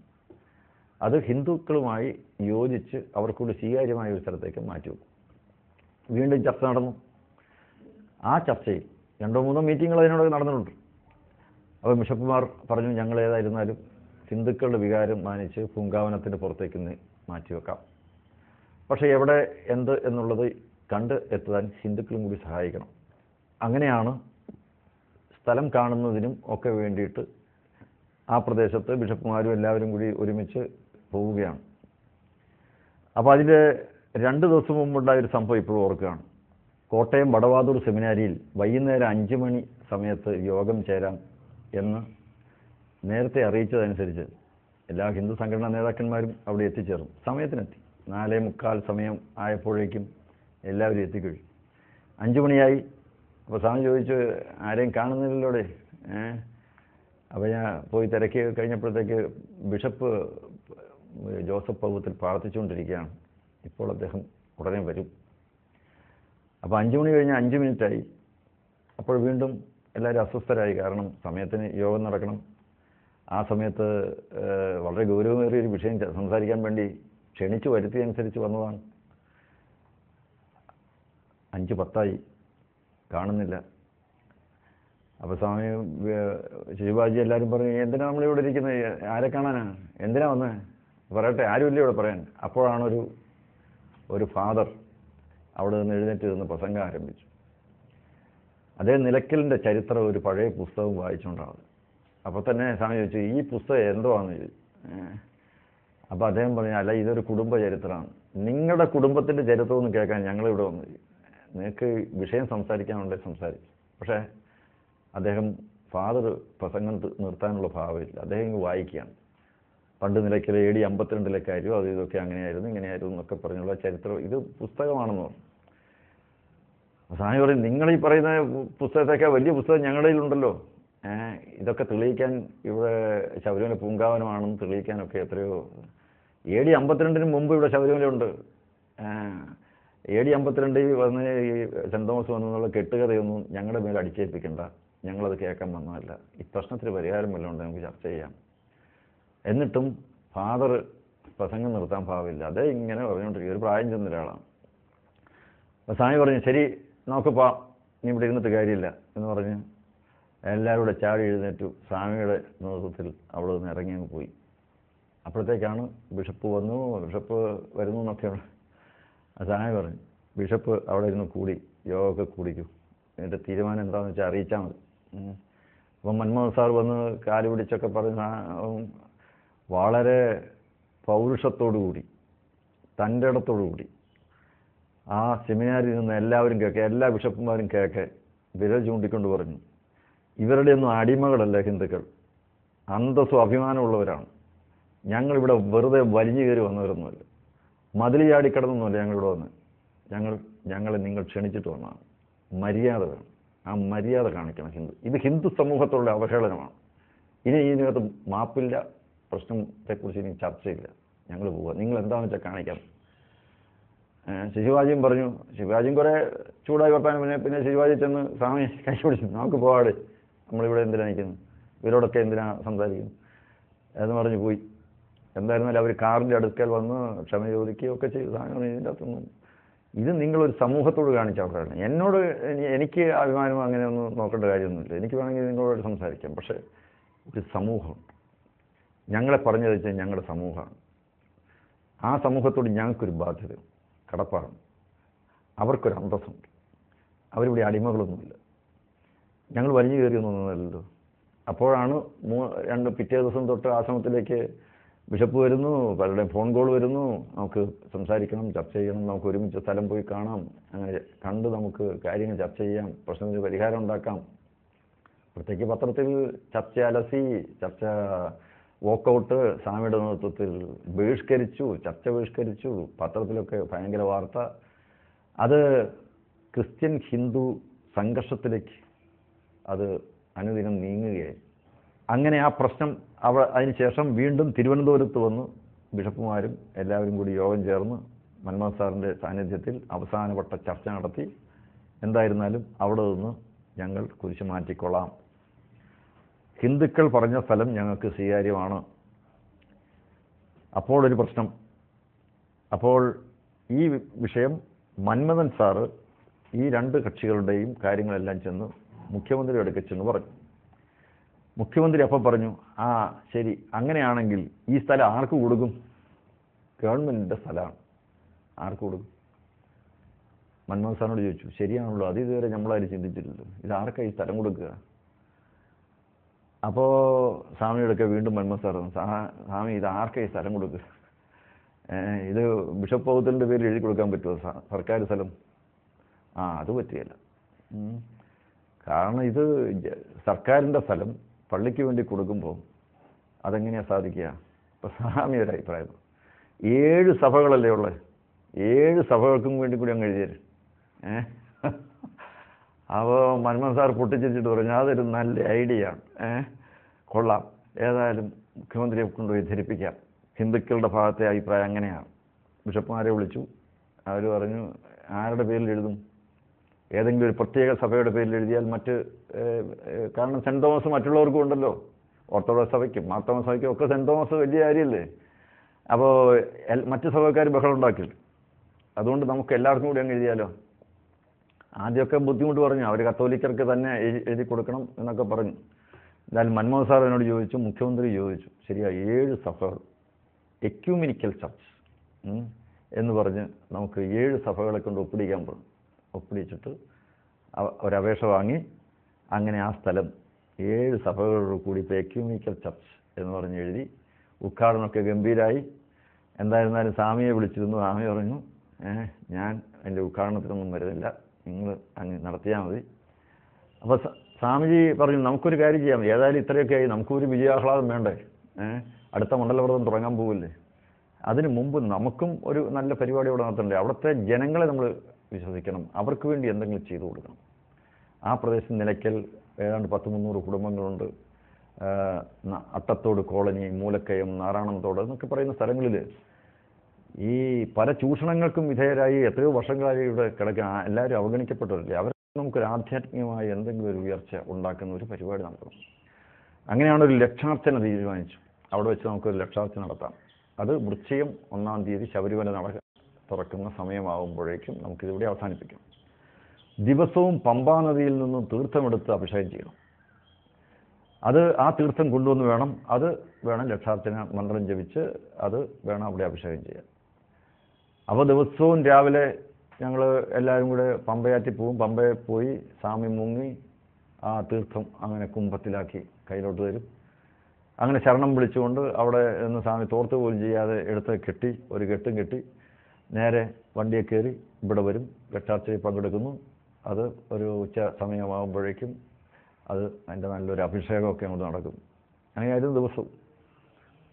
അപ്പോൾ അവസാനിപ്പിക്കുന്ന ദിവസം അന്ന് എൻ്റെ ഓർമ്മ ഒരു നവംബർ 15 അതോ 14 ആ ദിവസം എന്തായിരുന്നാലും അവസാനമാണ്. അവസാന ദിവസമായപ്പോഴത്തേക്കും നാട്ടിൽ ആ പരിസരത്തുള്ള പാവങ്ങളായിട്ടുള്ള അവിടുത്തെ ട്രൈബൽസ്, അവിടുത്തെ പാവങ്ങളായിട്ടുള്ള തൊഴിലാളികൾ, ഫാമിംഗ് കോർപ്പറേഷനിൽ പണിയെടുക്കുന്നവർ, ആ പ്രദേശത്തുനിന്ന് ഫാമിംഗ് കോർപ്പറേഷൻ്റെ സ്ഥലമാണ്, അവിടെയൊക്കെ പണിയെടുക്കുന്ന 100 കണക്കിന് തൊഴിലാളികൾ എല്ലാ നിയന്ത്രണങ്ങളും നിരോധനങ്ങളും ലംഘിച്ചുകൊണ്ട് അവരിതിൽ വന്ന് പങ്കെടുക്കുകയാണ്. അവിടെയുള്ളവർക്കൊക്കെ ആവേശം. അങ്ങനെ അവസാനത്തെ ദിവസം അദ്ദേഹം സ്വാമിജി അർച്ചനയെല്ലാം കഴിഞ്ഞു. എല്ലാവരെ കൊണ്ടും അർച്ചന നടത്തിച്ചു. അവിടെ കൊണ്ടുവന്ന് എല്ലാവരോടും പുഷ്പം ഇടാൻ പറഞ്ഞു. അങ്ങനെ എല്ലാവരുടെ കയ്യിലും പുഷ്പം കൊടുത്ത് അർച്ചനയൊക്കെ നടത്തി. അങ്ങനെ ശ്രീകോവിലിൻ്റെ ഉള്ളിലേക്ക് സ്വാമിജി കുംഭവും ഒക്കെ എടുത്ത് ഒരു പ്രദക്ഷിണം വെച്ചതിന് ശേഷം അദ്ദേഹം അത് അഭിഷേകം ചെയ്യാനായിട്ട് പോകുന്നു. അപ്പോഴേക്കുമാണ് അവിടെ നിന്ന് നോക്കിക്കാണാൻ സാധിക്കും, പടിഞ്ഞാറ് ഭാഗത്തേക്ക് നോക്കിക്കഴിഞ്ഞപ്പോൾ ഒരു ലോറിയിൽ ആ കുരിശ് ഇളക്കി എടുത്ത്, ആ കോൺക്രീറ്റ് കൊണ്ടുണ്ടാക്കിയ കുരിശ് അത് മുഴുവൻ പൊട്ടിച്ച് എടുത്ത് ഈ ലോറിയിലിട്ട് അവർ ആ ലോറി അങ്ങനെ പോവുകയാണ്. മുമ്പിലും പുറകിലും 8-10 പോലീസ് വാനും ഒക്കെ ആയിട്ട് ആ ലോറി അങ്ങനെ പോകുന്ന കാഴ്ച, അത് അവിടെ നിന്ന് കൂടിയവരെല്ലാവരും, അഭിഷേകം ഒരു സ്ഥലത്ത് നടക്കുന്നു, തിരിഞ്ഞു നോക്കുമ്പോൾ ഇതാണ് നടക്കുന്നത്. നല്ല മഴ, വളരെ വ്യക്തമായിട്ടും വലിയൊരു അനുഭവമായിരുന്നു വാസ്തവത്തിൽ. അവിടെ കൂടി നിന്ന് പാവങ്ങളായിട്ടുള്ള അവരെ സംബന്ധിച്ചിടത്തോളം ആധ്യാത്മികമായ ഒരു വലിയ ഉണർവ് അവർക്കതോടുകൂടി ലഭിച്ചു. വാസ്തവത്തിൽ നിലയ്ക്കൽ പ്രശ്നത്തിലൂടെ നമ്മൾ ചെയ്ത ഏറ്റവും വലിയൊരു സംഭാവന എന്താണ്? ആ പാവപ്പെട്ട ജനങ്ങൾക്ക് ഉണ്ടായ ഒരു ആധ്യാത്മിക അനുഭൂതിയാണ്. കാരണം അവർക്ക് വേറെ ആര് പറഞ്ഞു കൊടുക്കാനാണ്? വേറെ ആര് ഇത് മനസ്സിലാക്കി കൊടുക്കാനാണ്? ഏതായാലും അത്രയും ദിവസം സ്വാമിജി അവിടെ താമസിച്ച് ഇതെല്ലാം ചെയ്തതോടുകൂടി ആ പ്രദേശത്തെമ്പാടും ഉണ്ടായ ചലനം വളരെ വലുതാണ്. ഒരു വലിയ ആത്മവിശ്വാസവും ആത്മാഭിമാനവും ആത്മധൈര്യവും ആത്മബോധവുമാണ് അവർക്ക് ലഭിച്ചത്. അപ്പോൾ ആ സന്ദർഭത്തിലാണ് പൂന്തറയിൽ വെടിവെപ്പുണ്ടാകുന്നത്. പൂന്തറയിൽ വെടിവെപ്പുണ്ടായി ഒരു വലിയ 85 വീടുകൾ, പാവപ്പെട്ട മത്സ്യത്തൊഴിലാളികളുടെ വീടുകൾ തീ വെച്ച് നശിപ്പിച്ചിരിക്കുന്നു. അതിൻ്റെ അകത്തുണ്ടായിരുന്ന 4 ക്ഷേത്രങ്ങൾ തച്ചുടച്ചിരിക്കുന്നു. ഭയങ്കരമായ ഒരു വലിയ ഭീതിയുടെ അന്തരീക്ഷം. തിരുവനന്തപുരത്ത് ഒരു സ്ഥലത്തു കൂടി നടന്നു പോകാൻ വയ്യാത്ത വിധത്തിൽ നിരോധനാജ്ഞയും പോലീസ് ആക്ഷനും ഒക്കെ കൂടിയായി എന്ത് ചെയ്യണമെന്നറിയാൻ പാടില്ലാത്തൊരവസ്ഥയാണ്. അപ്പോൾ സ്വാമിയും ശിവാജി എല്ലാവരും കൂടെ തീരുമാനിച്ചു നമുക്ക് അങ്ങോട്ട് പൊക്കളയാം ആ സ്ഥലത്തേക്ക്. അങ്ങനെ കത്തിച്ചാമ്പലായി കിടക്കുന്ന ആ പ്രദേശത്തെ മുഴുവൻ ഫോട്ടോ എടുക്കാൻ പറഞ്ഞു, മുഴുവൻ വീഡിയോ എടുത്തു. എല്ലാം എടുത്തിട്ട് സ്വാമി ഒരു നുള്ളു മണ്ണെടുത്തിട്ട് പറഞ്ഞു, ഈ മണ്ണ് എന്ന് പറയുന്നത് ഹൈന്ദവ സമൂഹത്തിൻ്റെ മനസാക്ഷിക്ക് മുന്നിലുള്ള ചോദ്യചിഹ്നമാണ്. ഇത്രയും പാവപ്പെട്ട മത്സ്യത്തൊഴിലാളികൾ ഇവിടെ അവരുടെ കുടില് മുഴുവൻ തന്നെ നശിപ്പിച്ചു, അവരുടെ വള്ളവും വലയും തീ വെച്ച് നശിപ്പിച്ചു. അവർക്ക് ഇനി പണിയെടുക്കാൻ നിവൃത്തിയില്ലാത്തൊരവസ്ഥയാണ്. അതുകൊണ്ട് എല്ലാവരും പറഞ്ഞു, ഈ മണ്ണെടുത്ത് സത്യപ്രതിജ്ഞ ചെയ്യാൻ പറഞ്ഞു, നമ്മളിതിന് പരിഹാരം കണ്ടെത്തും. അവിടെ കൂടി നിന്നിരുന്ന ജനങ്ങളോടാണോ? അന്നാണ് ആ വൈകുന്നേര സമയത്ത് നമ്മൾ പാഞ്ചജന്യ ഹാളിൽ എല്ലാവരോടും ഒരുമിച്ച് കൂടാൻ പറഞ്ഞു. അന്ന് കുമാരൻ നായർ സാറ് എല്ലാവരും ഉണ്ടായിരുന്നു. എല്ലാവരുടെ കൂടി അങ്ങനെയാണ് ഹിന്ദു ഐക്യവേദി എന്ന് പറയുന്ന പ്രസ്ഥാനത്തിന് രൂപം കൊടുക്കുക. നമുക്കെല്ലാവർക്കും കൂടി ഒരുമിച്ച്, ഈ തിരുവനന്തപുരം മാത്രം ഉണ്ടായിരുന്നു. അതിനുവേണ്ടിയാണ് വാസ്തവത്തിൽ ആ ഹിന്ദു ഐക്യവേദിയുടെ ആഭിമുഖ്യത്തിലാണ് മാർച്ച് സംഘടിപ്പിച്ച് വലിയ ഒപ്പ് ശേഖരണമൊക്കെ നടത്തി സന്യാസി ശ്രേഷ്ഠന്മാരും എല്ലാവരും കൂടി പങ്കെടുത്ത ഒരു മാർച്ച് സംഘടിപ്പിച്ച് ആ ഭീമ ഹർജി കൊണ്ട് സമർപ്പിച്ചു. അങ്ങനെയാണ് ജുഡീഷ്യൽ എൻക്വയറി കമ്മീഷനെ വെക്കുന്നത്. ജസ്റ്റിസ് അരവിന്ദാക്ഷമേനോൻ കമ്മീഷൻ രംഗത്ത് വരുന്നതും ആ അരവിന്ദാക്ഷമേനോൻ കമ്മീഷൻ ആകെ കിട്ടിയ തെളിവ് എന്തായിരുന്നു എന്നുള്ളത് വെച്ച് അന്ന് സ്വാമി എടുത്ത ആ വീഡിയോയാണ്. വാസ്തവത്തിൽ അത് കണ്ടതോടുകൂടിയാണ് കമ്മീഷന് യഥാർത്ഥ വസ്തുത എന്താണെന്ന് മനസ്സിലായത്. കാരണം സ്വാമി എത്രത്തോളം അത് മനസ്സിലാക്കി. ഇതേപ്പറ്റി അന്വേഷിക്കാൻ ഒരു കമ്മീഷൻ പറഞ്ഞേക്കാം. കമ്മീഷന് കാര്യം മനസ്സിലാക്കണമെങ്കിൽ കമ്മീഷനെ നിയോഗിച്ച എത്രയോ മാസങ്ങൾക്ക് ശേഷമായിരിക്കും അവർ വരുന്നു. അപ്പോൾ ഈ വീടുകളെല്ലാം അത് അവർ പുനർനിർമ്മിച്ച് കഴിയും. അപ്പോൾ എന്തായിരുന്നു സ്ഥിതി എന്നുള്ളത് മനസ്സിലാക്കാൻ പറ്റില്ല.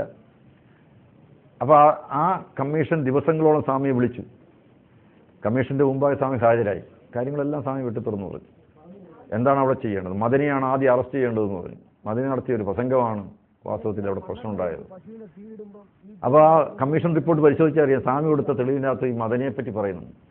അപ്പോൾ റിപ്പോർട്ടിൻ്റെ ശുപാർശയ്ക്കകത്ത് മദനി നടത്തിയ ആ ആക്ഷേപകരമായ അങ്ങേയറ്റ അവഹേളനപരമായ പ്രസംഗം ആണ് അവിടെ ഈ തരത്തിൽ ഒരു കലാപത്തിന്, അക്രമത്തിന് അവിടെയുള്ളവരെ പ്രേരിപ്പിച്ചു. വാസ്തവത്തിൽ കേസ് രജിസ്റ്റർ ചെയ്ത് മദനിയെ അറസ്റ്റ് ചെയ്യേണ്ടതാണ്. അതൊന്നും അന്ന് ചെയ്തിട്ടില്ല. അപ്പോൾ ആ റിപ്പോർട്ട് അത്തരത്തിൽ വരാനും ഒരു ജുഡീഷ്യൽ എൻക്വയറി കമ്മീഷൻ റിപ്പോർട്ട് അന്ന് നിയമസഭയുടെ മുമ്പിൽ വെക്കാനും ഒക്കെ ഇടയായത് വാസ്തവത്തിൽ ആ ഒരു വീഡിയോ ആയിരുന്നു. അന്ന് സ്വാമി പറഞ്ഞിട്ടെടുത്ത ആ ഒരു വീഡിയോ ആയിരുന്നു.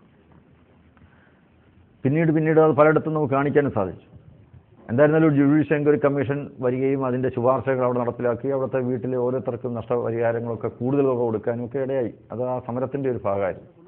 എന്തായിരുന്നാലും ഹിന്ദു ഐക്യവേദി എന്ന് പറയുന്ന ഒരു മഹാപ്രസ്ഥാനത്തിന് രൂപം കൊടുക്കാൻ അന്ന് സ്വാമിക്ക് സാധിച്ചു. അന്ന് ജെ ശിശുപാലനായിരുന്നു അതിൻ്റെ ജനറൽ കൺവീനർ, ആദ്യത്തെ ജനറൽ കൺവീനറാണ്. സ്വാമിജിയായിരുന്നു അതിൻ്റെ സ്ഥാപക ചെയർമാൻ. അതിനുശേഷം ആശ്രമത്തിൽ ഇങ്ങനെ സ്ഥിരമായി ഹിന്ദു ഐക്യവേദിയുടെ മാസത്തിലൊരിക്കൽ കൂടും, എല്ലാവരും ഒരുമിച്ച് വരും.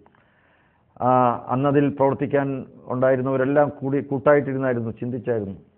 നാടാർ അസോസിയേഷൻ്റെ ഭാസി ഉണ്ടാകും, ഒരു ടി.എ. ഭാസ്കരൻ കേരള പുലിമഹാസഭയുടെ നേതാവുണ്ടാകും, ഒരു ഗോവിന്ദനാശാൻ അദ്ദേഹം ഉണ്ടാകും. അങ്ങനെ ഞങ്ങൾ വൈകുന്നേര സമയത്ത് വന്ന് ഇങ്ങനെ കൂടുതൽ കാര്യങ്ങളൊക്കെ പറഞ്ഞ് രാത്രി സമയം വരെ ഇങ്ങനെ കാര്യങ്ങളൊക്കെ ചിന്തിച്ച് വാസ്തവത്തിൽ ആ സ്വാമിയുടെ നേതൃത്വത്തിൽ അധ്യക്ഷതയിൽ നടക്കുന്ന ആ യോഗമായിരുന്നു കേരളത്തെ മുഴുവൻ ഹിന്ദുക്കളുടെയും പ്രശ്നങ്ങൾ ചർച്ച ചെയ്തിരുന്നു. പൂന്തറ കലാപം വാസ്തവത്തിൽ സ്വാമിയെ ഒരു യോജിച്ച മുന്നേറ്റത്തിന് ഒരു വേദി ഉണ്ടാകണമെന്നുള്ള ആഗ്രഹം കൂടുതൽ പ്രബലമായി. അപ്പോൾ അതിന് ഉള്ള പ്രവർത്തന ശൈലി ഉണ്ടാകണം. അപ്പോൾ സ്വാമിജി പല കാര്യങ്ങളെക്കുറിച്ചും ചിന്തിച്ചുകൊണ്ട് പറഞ്ഞു, നമുക്ക് ഒരു ഹിന്ദു സെക്രട്ടേറിയറ്റ്, ഒരു ഹിന്ദു ബാങ്ക്, ഹിന്ദു ദിനം, ഒരു ഹിന്ദു പതാക, ഈ കാര്യങ്ങളെല്ലാം ഹിന്ദു ഐക്യവേദി. ആ സമ്മേളനത്തിൽ ഇങ്ങനെ കൂടെ അദ്ദേഹം പറയുമായിരുന്നു. ഇപ്പോഴും ഞാൻ ഓർക്കുന്നു, ആദ്യമായിട്ടാണ് അന്ന് ഒരു ഹിന്ദു ധർമ്മ പഠന ശിബിരം, 24 ദിവസം നീണ്ടു നിൽക്കുന്ന ഒരു പഠന ശിബിരം, 105 പേരതിൽ പങ്കെടുത്തു. അത് ആശ്രമത്തിൽ വെച്ചാണ് നടക്കുന്നത്.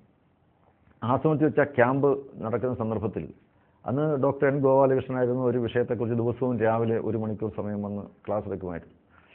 സ്വാമിയുടെ ഒരു ക്ലാസ് ഏതെങ്കിലും ഒരു സമയത്തായിരിക്കും, കാരണം അത് ആശ്രമത്തിലെ സൗകര്യം കൂടി നോക്കിയാണ്. ഏതവസരത്തിലും സ്വാമിക്ക് കയറി വന്ന് ക്ലാസ് എടുക്കും, സംസാരിക്കും. അതങ്ങനെ ക്ലാസ് എന്ന് പറയുന്നതല്ല, ഒരു ഇൻ്ററാക്ഷനാണ്. അങ്ങോട്ടും ഇങ്ങോട്ടും കാര്യങ്ങളൊക്കെ ചോദിക്കുക, പറയുക, അങ്ങനെ ചെയ്തിരുന്ന ഒരു കാര്യമാണ്.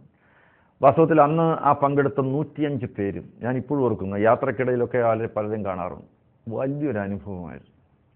കാരണം സ്വാമികളിൽ നിന്നും കിട്ടിക്കൊണ്ടിരുന്ന ആ നിർദ്ദേശങ്ങൾ, ചില സന്ദർഭത്തിൽ ക്യാമ്പ് ആ ആശ്രമത്തിലെ ആ ബിൽഡിങ്ങിലാണ് നടക്കുന്നത്. ഞങ്ങളെല്ലാവരും കൂടി അവിടെ നിന്ന് സ്വാമിയുടെ അടുത്തേക്കും, അങ്ങോട്ടേക്ക് വരണ്ട.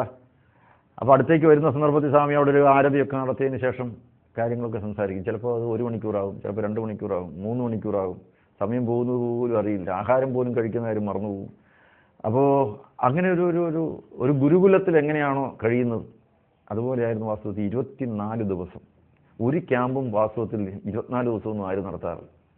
ഹിന്ദു ഐക്യവേദിയുടെ പ്രവർത്തനത്തിന് കേരളത്തെ സംബന്ധിച്ചിടത്തോളം അതിൻ്റെ ഒരു സ്ഥാപക അധ്യക്ഷൻ എന്നുള്ള നിലയ്ക്ക് സ്വാമി ചെയ്തു തന്നിരിക്കുന്ന വലിയ സംഭാവനകൾ വാസ്തവത്തിൽ ഹിന്ദു സമൂഹത്തിന് ഒരിക്കലും മറക്കാൻ സാധ്യത. അദ്ദേഹം മുന്നോട്ടേക്ക് പറഞ്ഞിട്ടുള്ള കാര്യങ്ങളാണ് ഇന്നും. കാരണം ജന്മദിനാഘോഷം ഇന്നും ഹിന്ദു ഐക്യവേദി ഒരേ ഒരു ആഘോഷ പരിപാടി ആഘോഷിക്കുന്നത് സ്വാമിയുടെ ജന്മദിനമാണ്, സദ്ഭാവന ദിനം എന്നാണ്. അന്ന് എല്ലാ ഗ്രാമങ്ങളിലും സ്വാമിയുടെ ചിത്രം വെച്ച് ഇന്ന് പരിപാടികൾ സംഘടിപ്പിക്കാറുണ്ട്. ഏത് സംസ്ഥാന സമ്മേളനം നടക്കുമ്പോഴും അത് സ്വാമിയുടെ വലിയൊരു ചിത്രം വെച്ചുകൊണ്ടാണ്, അതിൻ്റെ മുന്നിൽ നിലവിളക്ക് കൊളുത്തിക്കൊണ്ടാണ് പരിപാടികൾ ആരംഭിക്കുന്നത്. ഹിന്ദു ഐക്യവേദി ഈ വാസ്തവത്തിൽ പ്രവർത്തിച്ചുകൊണ്ടിരിക്കുന്നത് പൂജനീയ സ്വാമിജിയുടെ ആശയാദർശങ്ങൾ പ്രചരിപ്പിക്കുക എന്നുള്ളത് മാത്രമാണ്. അതുകൊണ്ട് ഏത് പരിപാടി, പബ്ലിക് പരിപാടിയായിരുന്നാലും, ഏത് ഗ്രാമപ്രദേശത്ത് നടക്കുന്ന ഒരു ചെറിയ യൂണിറ്റ്, ഒരു സ്ഥാനീയ സമിതി പ്രവർത്തനമായിരുന്നാലും, അവ നടത്തുന്ന സത്സംഗം ഉണ്ടെങ്കിൽ അവിടെ സ്വാമിയുടെ ചിത്രം വെക്കണം എന്ന് നമ്മൾ നിർബന്ധിക്കാറുണ്ട്. അതിന്ന് പാലിച്ചു വരികയാണ്. അതുകൊണ്ടാണ് ഞാൻ പറഞ്ഞത്, കാലശേഷമാണ് മഹാത്മാക്കൾ ജീവിക്കുന്നത്. വാസ്തവത്തിൽ ഇന്ന് ഹിന്ദു ഐക്യവേദിക്ക് ഏതാണ്ട് 1200ഓളം ശാഖകൾ ഇപ്പോൾ ഉണ്ട്. അത്രയും സ്ഥലങ്ങളിൽ സദ്ഭാവനാ ദിനം ഇപ്രാവശ്യം ഒക്ടോബർ 6-ാം തീയതിയാണ്. വിപുലമായ രീതിയിൽ പരിപാടികൾ സംഘടിപ്പിക്കാൻ അവർക്ക് പ്രേരണ കിട്ടുകയാണ്. സ്വാമിയിൽ കൂടി ഒരു ഉൾപ്രേരണ ലഭിക്കുകയാണ്. ഇതുപോലുള്ള അനുഭവങ്ങൾ ഓരോ സ്ഥലങ്ങളിൽ ഉണ്ടാകുന്നു എന്നുള്ളതാണ്. സ്വാമിജി ഇച്ഛിച്ചു ഒന്നും അത് പാഴായി പോയിട്ടില്ല. സ്വാമിയുടെ ഇച്ഛിച്ചിട്ടുണ്ടോ? സ്വാമിയുടെ ഇച്ഛ ഇന്നും ഉണ്ട്. സ്വാമിയുടെ ദേഹം ഒരുപക്ഷെ നമുക്ക് കാണാൻ പറ്റില്ല, പക്ഷെ ഈ ഭൂമുഖത്ത് സ്വാമിയുടെ ഇച്ഛ നിലനിൽക്കുകയാണ്. അതാണ് ഇച്ഛാശക്തി, ജ്ഞാനശക്തി സ്വരൂപിണി എന്നൊക്കെ പറയാറില്ല. വാസ്തവത്തിൽ ആ ശക്തി ഇന്നും നിലനിൽക്കുകയാണ്. സ്വാമിയുടെ തപസ്സാണ് അതിൻ്റെ കാരണം. സ്വാമി ചെയ്ത ആ തപസ്സുണ്ട്, അതിന്ന് ഓരോ പ്രവർത്തകരിലൂടെയും അത് ഇന്ന് പുറത്തേക്ക് വന്നുകൊണ്ടിരിക്കുകയാണ്. മറ്റൊരു അനുഭവത്തെയാണ് പറയാനുള്ളത്.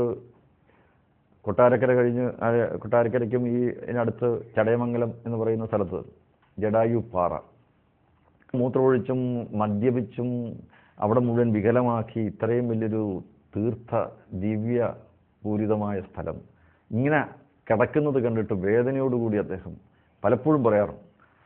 അപ്പോൾ അന്ന് ഇങ്ങനെ യാത്ര ചെയ്യുന്ന സന്ദർഭം, ഞങ്ങൾ ഒരുമിച്ച് യാത്ര ചെയ്യുന്ന സമയത്ത് വണ്ടി നിർത്താൻ പറഞ്ഞു. വണ്ടി നിർത്തിയിട്ട് മേലോട്ട് നോക്കാൻ പറഞ്ഞു. നോക്കി, അതിൻ്റെ കിടപ്പ് ഇപ്പോൾ എങ്ങനെയാണെന്നറിയാമോ? അതാണ് ജഡായു പാറയാണ് ആ കാണുന്നത്. അതിൻ്റെ കിടപ്പ് നിനക്ക് എങ്ങനെയാണെന്നറിയാമോ? അപ്പോൾ വളരെ വേദനയോടുകൂടി സ്വാമി അക്കാര്യം പറഞ്ഞു. അതെൻ്റെ മനസ്സിൽ വാസ്തവത്തിൽ തട്ടി. അപ്പോൾ അവിടെ ഒരു രാമൻ്റെ പ്രതിഷ്ഠ, അവിടെ ആ പ്രതിഷ്ഠ വെച്ചതിന് ശേഷവും ആ പ്രദേശം വളരെ വികലമായി മദ്യപാനികൾ വന്നിങ്ങനെ അവിടെ കുപ്പി പൊട്ടിച്ചിട്ടിരിക്കുന്നതൊക്കെയാണ് കാണാൻ കഴിയും. എന്തായിരുന്നാലും ആ നാട്ടിലെ ജനങ്ങളെ നിരന്തരമായി പ്രേരിപ്പിച്ച് ഇപ്പോൾ ആ സ്വാമിയുടെ ഇച്ഛ അത് വളരെ പ്രകടമായി നമുക്കത് അങ്ങനെ അത് ജ്വലിച്ചു നിൽക്കുന്നത് കാണാൻ കഴിയും. കാരണം ഇപ്പോൾ കർക്കിടക മാസത്തിൻ്റെ അവസാനത്തെ ദിവസം ജനങ്ങൾ അങ്ങോട്ടേക്ക്, കഴിഞ്ഞ പ്രാവശ്യം അവിടെ വന്നത് 1500-2000 പേരാണ്. ഭയങ്കരമായ മഴയായി. പക്ഷേ എന്നിരുന്നാലും ആഗസ്റ്റ് 15 എന്ന് പറയുന്ന തീയതി അതിനുവേണ്ടി നീക്കി വെച്ചിരിക്കുകയാണ്. ആ മലകയറ്റത്തിൽ ഇത്രയധികം മഴയുണ്ടായിരുന്നിട്ടും ആളുകൾ പങ്കെടുത്തു. താഴെ ആ ചടങ്ങുള്ള ക്ഷേത്രത്തിൽ വെച്ചൊരു വലിയ യോഗം ഉണ്ടായിരുന്നു. സുരേഷ് ഗോപിയും അങ്ങനെയുള്ളവരൊക്കെ പങ്കെടുത്തു. അതിനുശേഷം യാത്ര മുകളിൽ ചെന്ന്, അപ്പോൾ ഓരോ വർഷവും ജനങ്ങളിങ്ങനെ കൂടിക്കൂടി വരികയാണ്. എന്തായിരുന്നാലും ഇപ്പോൾ അവിടെ ഒരു ക്ഷേത്രം പണിയാനുള്ള തീരുമാനമായി കഴിഞ്ഞു. നല്ലൊരു ക്ഷേത്രം, ജടായുവിൻ്റെ വലിയൊരു ശില്പം രാജീവ് അഞ്ചൽ എന്ന് പറയുന്ന കലാകാരൻ, അദ്ദേഹത്തിൻ്റെ ഭാവനയ്ക്കനുസരിച്ച് അതവിടെ ഉയർന്നുകൊണ്ടിരിക്കുന്നു. MC റോഡിൽ നിന്ന് കയറിപ്പോകാനുള്ള പാത ഇപ്പോൾ ശരിയായി. ഏതാണ്ട് കുറേ സ്ഥലങ്ങളൊക്കെ ഓരോരുത്തരും വിട്ടു തന്നിട്ടുണ്ട്. ഇനി കുറച്ചുകൂടി സ്ഥലം നമുക്ക് വിട്ടു കിട്ടിക്കഴിഞ്ഞാൽ സ്വാമിയുടെ ഇച്ഛ അനുസരിച്ച് തന്നെ കാര്യങ്ങൾ നടക്കും. വാസ്തവത്തിൽ ആ സ്ഥലത്തിൻ്റെ ഉടമസ്ഥ സ്ഥലം തരും. കാരണം സ്വാമിയുടെ ഇച്ഛയുണ്ട് അവിടെ. ഭീമാകാരമായ ഒരു വലിയ കൂറ്റൻ ഹനുമാൻ്റെ ഒരു ശില്പം അവിടെ ഉയരണം, റോഡ് സൈഡിൽ ഉണ്ടാവണമെന്ന് ആഗ്രഹമുണ്ട്. അങ്ങനെ അതിൻ്റെ ഉള്ളിൽ കൂടി രാമകഥകൾ മുഴുവൻ കണ്ട് പോകണം. ഇത് സ്വാമി ഒരിക്കൽ പറഞ്ഞൊരു കാര്യമാണ്. അപ്പോൾ അങ്ങനെ അതിൻ്റെ മുകളിൽ എത്തുന്നവർക്ക് രാമായണത്തിലൂടെ അങ്ങനെ സഞ്ചരിച്ച് അങ്ങനെ ഏറ്റവും അവസാനം രാമൻ്റെ ദർശനം ലഭിക്കുന്ന ഒരു അനുഭവം ഉണ്ടാകണം. അപ്പോൾ എൻ്റെ മനസ്സിൽ പണ്ടുകാലം മുതലുള്ള, ഞാൻ അവിടുത്തെ ജനങ്ങളോട് ഈ കാര്യം പറയുന്നത്, സ്വാമി എപ്പോഴും ഇത് പറയാനുള്ളൊരു കാര്യമാണ്, നമുക്കത് എങ്ങനെയെങ്കിലും യാഥാർത്ഥ്യമാക്കണം. അപ്പോൾ ഇപ്പോൾ ഒരു ട്രസ്റ്റായി, ആ ട്രസ്റ്റ് രൂപീകരിച്ച് അത് അങ്ങനെ പ്രവർത്തനം അവർ നടത്തിക്കൊണ്ടിരിക്കുകയാണ്. അതിൻ്റെ പ്ലാനും സ്കെച്ചും ഒക്കെ ആയി അത് യാഥാർത്ഥ്യമാകും. കാരണം സ്വാമി ആഗ്രഹിച്ചിട്ടുള്ളൊരു കാര്യമാണ്, സ്വാമി പറയാറുള്ളൊരു കാര്യമാണ്. അതുപോലെ തന്നെയാണ് ശബരിമലയുടെ കാര്യം. ശബരിമലയെപ്പറ്റി അദ്ദേഹം പറയുന്ന സന്ദർഭത്തിൽ ഇതിങ്ങനെ ആയി പോരാ, ഇത് പോരാ, ഇത് വിട്ടുകൊടുത്തുകൂടാ. എപ്പോഴും എല്ലാ പ്രസംഗങ്ങളിലും സ്വാമി ശബരിമലയെപ്പറ്റി പറയാറുണ്ട്. അങ്ങനെയാണ് സ്വാമി അവിടുത്തെ ഇതെല്ലാം കണ്ടിട്ട് നമുക്കത് ക്ലീൻ ചെയ്ത് കളയാം. ദേവസ്വം ബോർഡും ചെയ്യില്ല, ഗവൺമെൻറ്റും ചെയ്യില്ല, ഹെൽത്ത് ഡിപ്പാർട്ട്മെൻറ്റുകാരും ചെയ്യില്ല, നമുക്ക് പോവാം. അങ്ങനെ ഒരു ദിവസം മൺവെട്ടിയും കൊട്ടയും തൂമ്പയും ഒക്കെ എടുത്തുകൊണ്ട് അങ്ങ് പോവുകയാണ്. അപ്പോൾ സ്വാമിയുടെ കൂടെ ആ വനത്തിലൂടെയുള്ളൊരു യാത്രയാണ്. സ്വാമി ഓരോ ഔഷധ സസ്യങ്ങളും തൊട്ട് പറിച്ച് ഇങ്ങനെ എടുത്തെടുത്താൽ പോകും. അത് ഏത് ഔഷധ ചെടിയാണ് എന്താണെന്നൊന്ന് ആരോടും ചോദിച്ചാൽ ആർക്കും അറിയാൻ പറ്റുന്നില്ല. ഓരോന്നോരോന്ന് പറിച്ച്, ഇത് ഇന്ന അസുഖത്തിന് പറ്റുന്ന, നീ ഇത് കഴിക്കും, ഓരോരുത്തരെ വിളിച്ചിട്ട് അത് കൊടുക്കും. അങ്ങനെ ശബരിമലയിൽ എത്തുന്നത് വരെ കാട്ടിലേക്ക് കയറി അങ്ങനെ പോവുകയാണ് സ്വാമി. കാട്ടിൻ്റെ അകത്തൂടെയാണ്, എല്ലാവരെയും നടന്നു പോകുന്ന വഴിയല്ല സ്വാമി, കാട്ടിൻ്റെ അകത്തൂടെയാണ്. അങ്ങനെ സഞ്ചരിച്ച് എല്ലാവരുടെ കയ്യിൽ നോക്കും ഒരു കുത്ത്, ശബരിമല എത്തിയപ്പോഴത്തേക്ക് ഒരു കുത്ത് ഔഷധ ചെടികളാണ്. സ്വാമി പറഞ്ഞു, ഈ പരിസര പ്രദേശം മരുത്വാമല പോലെ തന്നെയാണ്. ഈ ശബരിമലയിൽ ധാരാളം ഔഷധ ചെടികൾ അങ്ങനെ വളർന്നു നിൽക്കുന്നത് കണ്ടു. സ്വാമി ഓരോന്ന് അന്ന് രാത്രി ഞങ്ങൾ ഒരുമിച്ച് കൂടിയിരുന്നപ്പോൾ സ്വാമി ഓരോന്ന് എടുത്ത് കാണുന്നു, ഇത് ഇന്ന അസുഖത്തിന് പറ്റുന്നതാണ്, നീ ഇത് കൊണ്ടുപോകും, ഒരൊറ്റയേറാണ്. അങ്ങനെ അവിടെ കൂടിയിരുന്ന അയ്യപ്പന്മാർ ഓരോ അയ്യപ്പനെ വിളിച്ചിട്ട് പറഞ്ഞു, നീ വൈകുക, ഇത് എടുത്തോ, നിൻ്റെ വയറിൻ്റെ അസുഖത്തിന് പറ്റിയതാണ്, നിൻ്റെ വയറിൻ്റെ അസുഖത്തിന് പറ്റിയതാണ്. അപ്പോൾ ആ സ്വാമി പറയുക, സ്വാമി എൻ്റെ വയറിന് അസുഖമുണ്ടോ? സ്വാമി എങ്ങനെയാണ് മനസ്സിലായത്? അതെനിക്കറിയാം, അസുഖമുണ്ടോ? അതുകൊണ്ട് സ്വാമി. സ്വാമി പറഞ്ഞു, 3 എൻഡോസ്കോപ്പി കഴിഞ്ഞിട്ടും എൻ്റെ അസുഖം, വയറിൻ്റെ അസുഖം കണ്ടുപിടിക്കാൻ പറ്റിയിട്ടില്ല എൻ്റെ സ്വാമി. തമിഴ്നാട്ടിൽ നിന്ന് വന്നൊരു അയ്യപ്പനാണ് പറയുന്നത്. എന്നാൽ ഇത് കൊണ്ടുപോയി ഞാൻ കഴിച്ചോളാൻ പറഞ്ഞു. ഏതായിരുന്നാലും അസുഖം ഭേദമായി കാണും. ആ അയ്യപ്പനെ കാണാൻ നമുക്ക് സാധിച്ചിട്ടില്ല. അങ്ങനെ ഓരോ അനുഭവങ്ങൾ, അങ്ങനെ ഓരോന്നും. രാത്രി 11 മണിക്ക് സ്വാമി പറയുകയാണ്, നമുക്ക് ശബരിമല ക്ഷേത്രത്തിൻ്റെ 18-ാം പടി മുഴുവൻ നമുക്ക് ക്ലീൻ ചെയ്യണം. അതിൻ്റെ മുമ്പിൽ മുഴുവൻ അവിടെ വേസ്റ്റ് കൊണ്ടിട്ടിരിക്കുകയാണ്. വർഷങ്ങളോളമായിട്ടുള്ള വേസ്റ്റ് ഇട്ടിരിക്കുന്നത് 18-ാം പടിയുടെ മുമ്പിൽ ഉള്ള ഒരു താഴ്വാരത്തിലാണ്. സംശയമുണ്ട്, നോക്കണം പറഞ്ഞു. രാത്രി ഇറങ്ങുകയാണ്, 11-11:30 മണി ആയപ്പോഴേ ഇറങ്ങുകയാണ്, നമുക്ക് ക്ലീൻ ചെയ്യാമെന്ന്. അങ്ങനെ ക്ലീൻ ചെയ്യാൻ 18-ാം പടിയുടെ താഴെ ഉള്ള നടപ്പന്തലിൻ്റെ താഴെ നോക്കുമ്പോൾ എക്സിക്യൂട്ടീവ് എഞ്ചിനീയർ വന്നിട്ട് പറയാണ്, സ്വാമി ഇത് ക്ലീൻ ചെയ്തിട്ട് വർഷങ്ങളായി, എല്ലാ വേസ്റ്റും ഇവിടെ കൊണ്ടിട്ടിരിക്കുകയാണ്. സ്വാമി പറഞ്ഞു, കുത്തി എടുത്തപ്പോൾ ഉണ്ടല്ലോ ആടി മുഴുവൻ നല്ല ചൂട് പഴുത്ത് കിടക്കുകയാണ്. സ്വാമി പറഞ്ഞു, ഇത് മുഴുവൻ ഇന്ന് രാത്രി നമുക്ക് മാറ്റണം ഇവിടെ നിന്ന്, ഇതിങ്ങനെ ഇട്ടുകൊണ്ടിരിക്കാൻ വേണ്ടി. ഭഗവാന്റെ നേരെ കാണുന്ന സ്ഥലമാണ്. അന്ന് രാത്രി ഇരുട്ടത്ത്, കാരണം അവിടെ ലൈറ്റ് തരാൻ ദേവസ്വം ബോർഡില്ല. എക്സിക്യൂട്ടീവ് എഞ്ചിനീയർ എന്ന് പറയും, ഞങ്ങൾ നാളെ ഇവിടെ സ്വാമി, ഇവിടെ ഞങ്ങൾ കൂലിക്കാരെ നിർത്തി ഇത് മാറ്റിക്കോളാം, സ്വാമി ഇങ്ങനെ കിടന്ന് കഷ്ടപ്പെടാതെ, ഞങ്ങൾക്കിത് കണ്ടുകൊണ്ട് നിൽക്കാൻ പറ്റില്ല. അവിടുത്തെ അസിസ്റ്റന്റ് കമ്മീഷണർ വന്ന് പറഞ്ഞു, സ്വാമി എങ്ങനെയെങ്കിലും ഒന്ന് പിൻവാങ്ങണം, ഞങ്ങൾ ചെയ്തോളാം. പത്രക്കാർ വരുന്നു, എല്ലാവരും വരുന്നു, അയ്യപ്പന്മാർ നോക്കി. ഒരനുഭവം സ്വാമി പറയുകയാണ്, ഞാൻ ഈ മണ്ണ് ഈ വേസ്റ്റ് എല്ലാം കൂടി വാരിക്കോരി ഇടുമ്പോൾ ഉണ്ട് മുകളിൽ നിന്നുകൊണ്ട് നടപ്പതിൻ്റെ മുകളിൽ നിന്നുകൊണ്ട് അയ്യപ്പൻ മുള്ളുന്നു സ്വാമിയുടെ തലയിൽ വീഴുക. കണ്ടടെ ഇത് കണ്ടടെ, സ്വാമിയുടെ തലയിൽ ജടയിൽ വന്ന് വീഴുകയാണ്. ഒരു മുകളിൽ നിന്നൊരു അയ്യപ്പൻ നടപ്പതിൻ്റെ മുകളിൽ നിന്ന് മൂത്രമൊഴിക്കുക. അപ്പോൾ എല്ലാവരും ഇപ്പോൾ സ്വാമി ഇത് വാഷ് ചെയ്ത് ശരിയാക്കണം. ഒന്നും വേണ്ടടേ. രാത്രി മുഴുവൻ 1:30-2 മണി വരെ നിന്ന് പണിയെടുത്ത് ഒരു വിധത്തിൽ കുറച്ച് സ്ഥലം സ്വാമി പറഞ്ഞു ഇനി നമുക്ക് പോയിട്ട് കുളിയൊക്കെ കഴിഞ്ഞ് എന്നിട്ട് സ്വാമി അവിടെ സുബ്രഹ്മണ്യം ട്രസ്റ്റുകാരുടെ മുറി ഉണ്ട്, ഒരു മുറി, ദേവസ്വം ബോർഡുകാരുടെ ഒരു മുറി പോലും അവരെ വെച്ച് നീട്ടിയിട്ട് സ്വാമി പറഞ്ഞു അതൊന്നും വേണ്ട, ഇത് മതി. ഒരു ഭക്തനാണല്ലോ, ഈ അയ്യപ്പന് വേണ്ടി കഷ്ടപ്പെട്ട് ഇങ്ങനെയൊക്കെയുള്ള പണിയിട്ടിരിക്കുന്ന ഒരാളല്ലേ, അദ്ദേഹത്തിൻ്റെ മുറിയിലാകാം. അങ്ങനെ അതിൻ്റെ മാനേജിങ് ഡയറക്ടർ ചന്ദ്രസ്വാമി വിളിച്ചു പറഞ്ഞു, തിരുവനന്തപുരത്ത് നിന്ന് വിളിച്ചു വന്ന് സ്വാമിക്ക് ആ മുറി കൊടുക്കണം, അവിടെയുള്ളവരൊക്കെ ഒഴിപ്പിക്കാൻ പറഞ്ഞു. അങ്ങനെ സ്വാമിക്ക് ആ മുറി കൊടുത്ത് രാത്രി മുഴുവൻ നിന്ന് കഴുകി വൃത്തിയാക്കി ജട മുഴുവൻ കഴുകി റെഡിയാക്കി വന്ന് ഒരു 3-3:15 വന്ന് അവിടെ വന്നിരിക്കുകയാണ് സ്വാമി. എന്താ അടുത്ത പണിക്ക് പോകാനായിട്ടാ സ്വാമി. ഞങ്ങളൊക്കെ നിർബന്ധിച്ച് അല്പം റെസ്റ്റൊക്കെ എടുത്ത് വെളുപ്പിനെ വീണ്ടും പണി തുടങ്ങുകയാണ്. അവിടെ നിന്ന് മുഴുവൻ വേസ്റ്റ്, എത്രയോ വർഷക്കാലമായി കിടന്നിരുന്ന വേസ്റ്റാണ്. പക്ഷേ പിറ്റേ ദിവസം ദേവസ്വം ബോർഡുകാർ കൂലിക്കാരെ ഉടനെ വിളിച്ചുകൊണ്ട് അവന്മാരെ വിളിച്ചുകൊണ്ട് വന്നു, ഭയങ്കരമായിട്ടുള്ള പണികൾ ആരംഭിച്ചു. എന്തായിരുന്നാലും പിറ്റേ ദിവസം പകൽ മുഴുവൻ അവിടെ നിന്ന് അത് മുഴുവൻ ക്ലീൻ ചെയ്തു.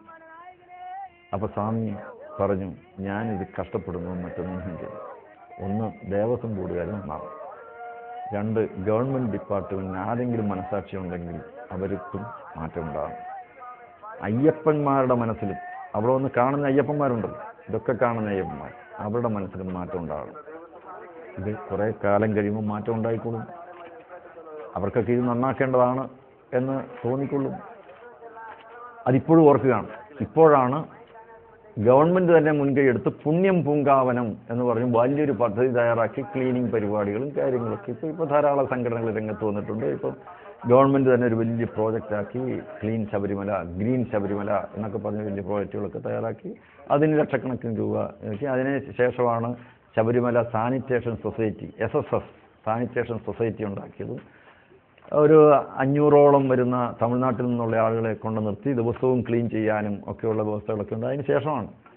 അപ്പോൾ ഒരു പ്രവൃത്തിയിലൂടെ ഒരു മനസ്സ് മാറ്റിയെടുക്കാൻ സാധിച്ചു. വേണമെങ്കിൽ സ്വാമിക്ക് വന്ന് ഇതൊക്കെ എന്താ ഇങ്ങനെ കിടക്കുന്നത്, ഇതൊക്കെ നന്നാക്കി കൂടെ ദേവസ്വം ബോർഡുകാർ വേണം പറയാമല്ലോ, പറഞ്ഞിട്ടങ്ങ് പോകാമായിരുന്നു. പക്ഷേ സ്വാമി അത് ചെയ്തില്ല. സ്വാമി ആരോടും അത് പറയാൻ പോയില്ല. അവിടെ നിന്നുകൊണ്ടത് ചെയ്തു. നിന്നുകൊണ്ട് ഇത്രയും കഷ്ടപ്പാടുകൾ സഹിച്ചുകൊണ്ട് അത് ചെയ്തു. അപ്പോഴാണ് സ്വാമി പറയുന്നത് നമുക്ക് ശബരിമലയ്ക്ക് വരുന്ന അയ്യപ്പന്മാർക്ക് ആവശ്യമായിട്ടുള്ള സൗകര്യങ്ങൾ ചെയ്തു കൊടുക്കും. അതിനെന്താ മാർഗം? 3-4 വട്ടം ആശ്രമത്തിൽ യോഗം ചേർന്നു.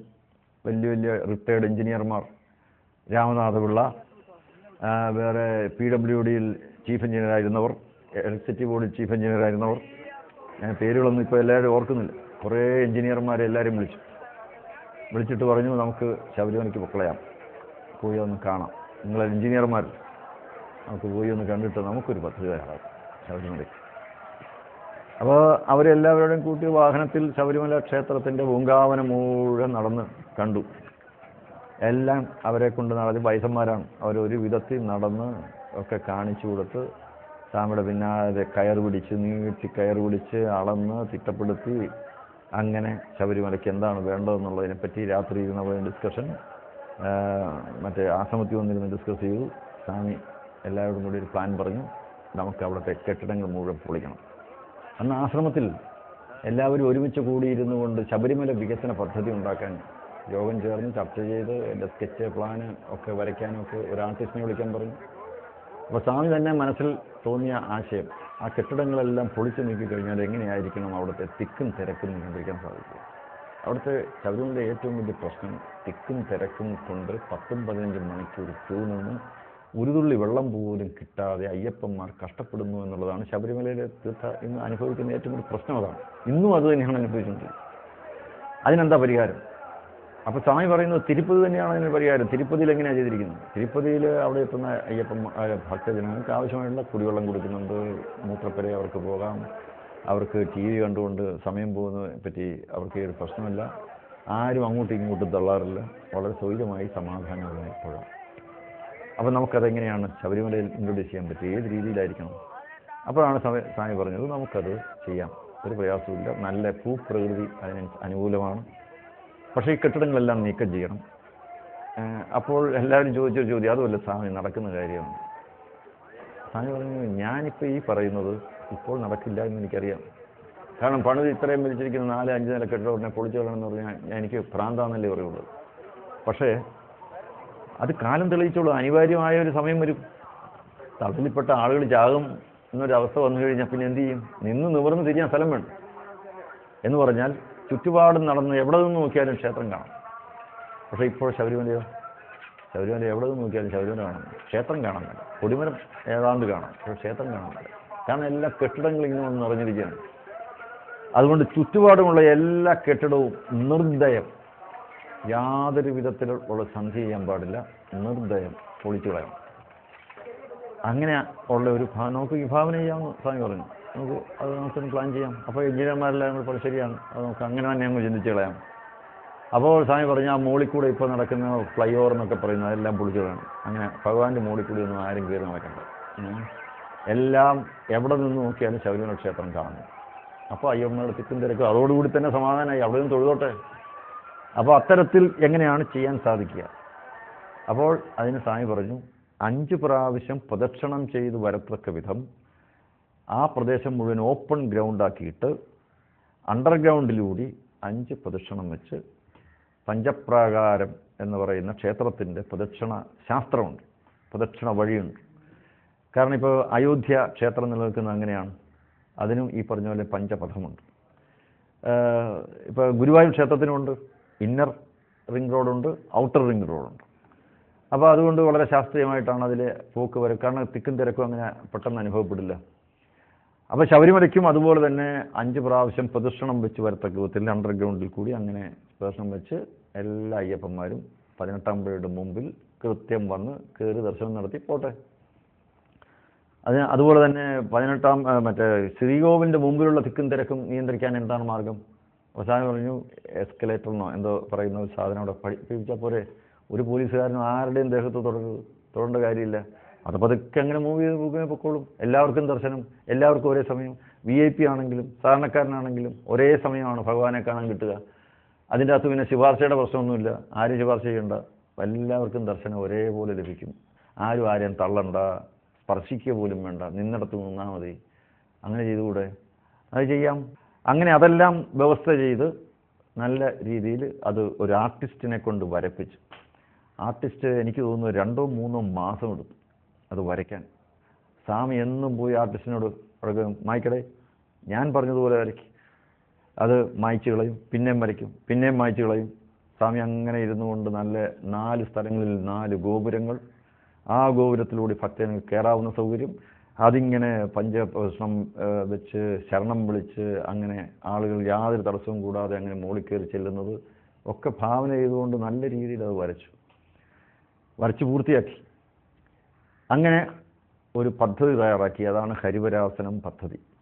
എക്കോ സ്മാർട്ടുകാരും ബുദ്ധിയുള്ളവരായതുകൊണ്ട് മെനക്കെടാൻ്റെ കാര്യമില്ല എന്നവർക്ക് നന്നായിട്ട് അറിയാവുന്നതുകൊണ്ടും അവരെന്ത് ചെയ്തു, ഹരിവരാസനം പദ്ധതി അതേപടി എടുത്ത് കോപ്പി അടിച്ച് ഭാഷ മാറ്റി അതിൻ്റെ സ്കെച്ചൊക്കെ ഒന്ന് അങ്ങോട്ടും ഇങ്ങോട്ടുമൊക്കെ ഒന്ന് മാറ്റം വരുത്തി ഇതേ കാര്യം തന്നെയാണ് അവരും പറഞ്ഞിരിക്കുന്നത്. അപ്പോൾ സ്വാമി പറഞ്ഞൊരു കാര്യം എക്കോ സ്മാർട്ടിന് ഇപ്പോൾ പറയാൻ പറ്റി. അതിനുവേണ്ടി ഒരു ഹൈ പവർ കമ്മിറ്റി ഉണ്ടാക്കാൻ പറ്റി.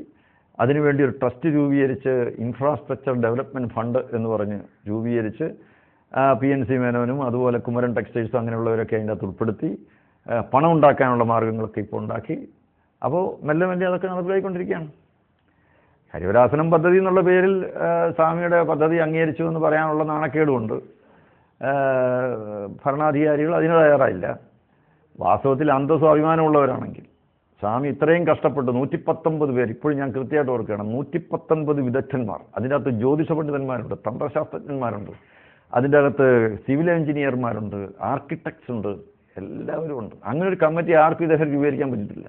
ആ 119 പേര് വന്ന് പല ദിവസങ്ങളായിട്ട് വന്ന് അവിടെ എല്ലാം നോക്കിക്കണ്ട് തയ്യാറാക്കിയതാണ്. അവരുടെ മീറ്റിംഗ് ആശ്രമത്തിൽ വെച്ച് വിളിച്ചു കൂട്ടി അവരോടായിട്ട് ചർച്ച ചെയ്ത് ആണ് ഇതെല്ലാം അംഗീകരിച്ചത്. പന്തളംകൊട്ടാരത്തിൽ വെച്ച് അതേക്കുറിച്ചൊരു യോഗം ചേർന്നിട്ടുണ്ട്.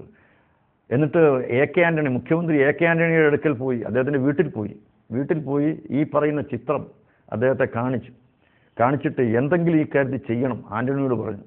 ആന്റണി സ്വാമിക്ക് അന്ന് വാക്ക് കൊടുത്തതാണ്, സ്വാമി ഈ പദ്ധതി നടപ്പിലാക്കാം. ഉടനെ തന്നെ ദേവസ്വം ബോർഡ് പ്രസിഡന്റ് ഭാസ്കരൻ നായരെ വിളിച്ചു. അദ്ദേഹം പിറ്റേ ദിവസം തന്നെ മുഖ്യമന്ത്രി വന്ന് കാണാമെന്ന് ഉറപ്പ് കൊടുത്തു. അങ്ങനെ സ്വാമിയുമായിട്ട് നിരന്തരം ദീർഘനേരം ഇരുന്നു കൊണ്ട് സംസാരിച്ച് എല്ലാം സമ്മതിച്ചു പോകുന്നതാണ്. ദേവസ്വം ബോർഡ് പ്രസിഡന്റിനെ പിറ്റേ ദിവസം മുഖ്യമന്ത്രി ഈ കാര്യം സംസാരിച്ചു. ബോർഡ് പ്രസിഡന്റ് എടുക്കൽ ഈ റിപ്പോർട്ട് കൊടുത്തു. ബോർഡ് കൂടിയിട്ട് ഇതിൻ്റെ മേൽ നടപടി സ്വീകരിക്കണമെന്ന് പറഞ്ഞു. ബോർഡ് എന്ത് ചെയ്തു? പത്രത്തിൽ കൂടി ഒരു പരസ്യം കൊടുത്തു.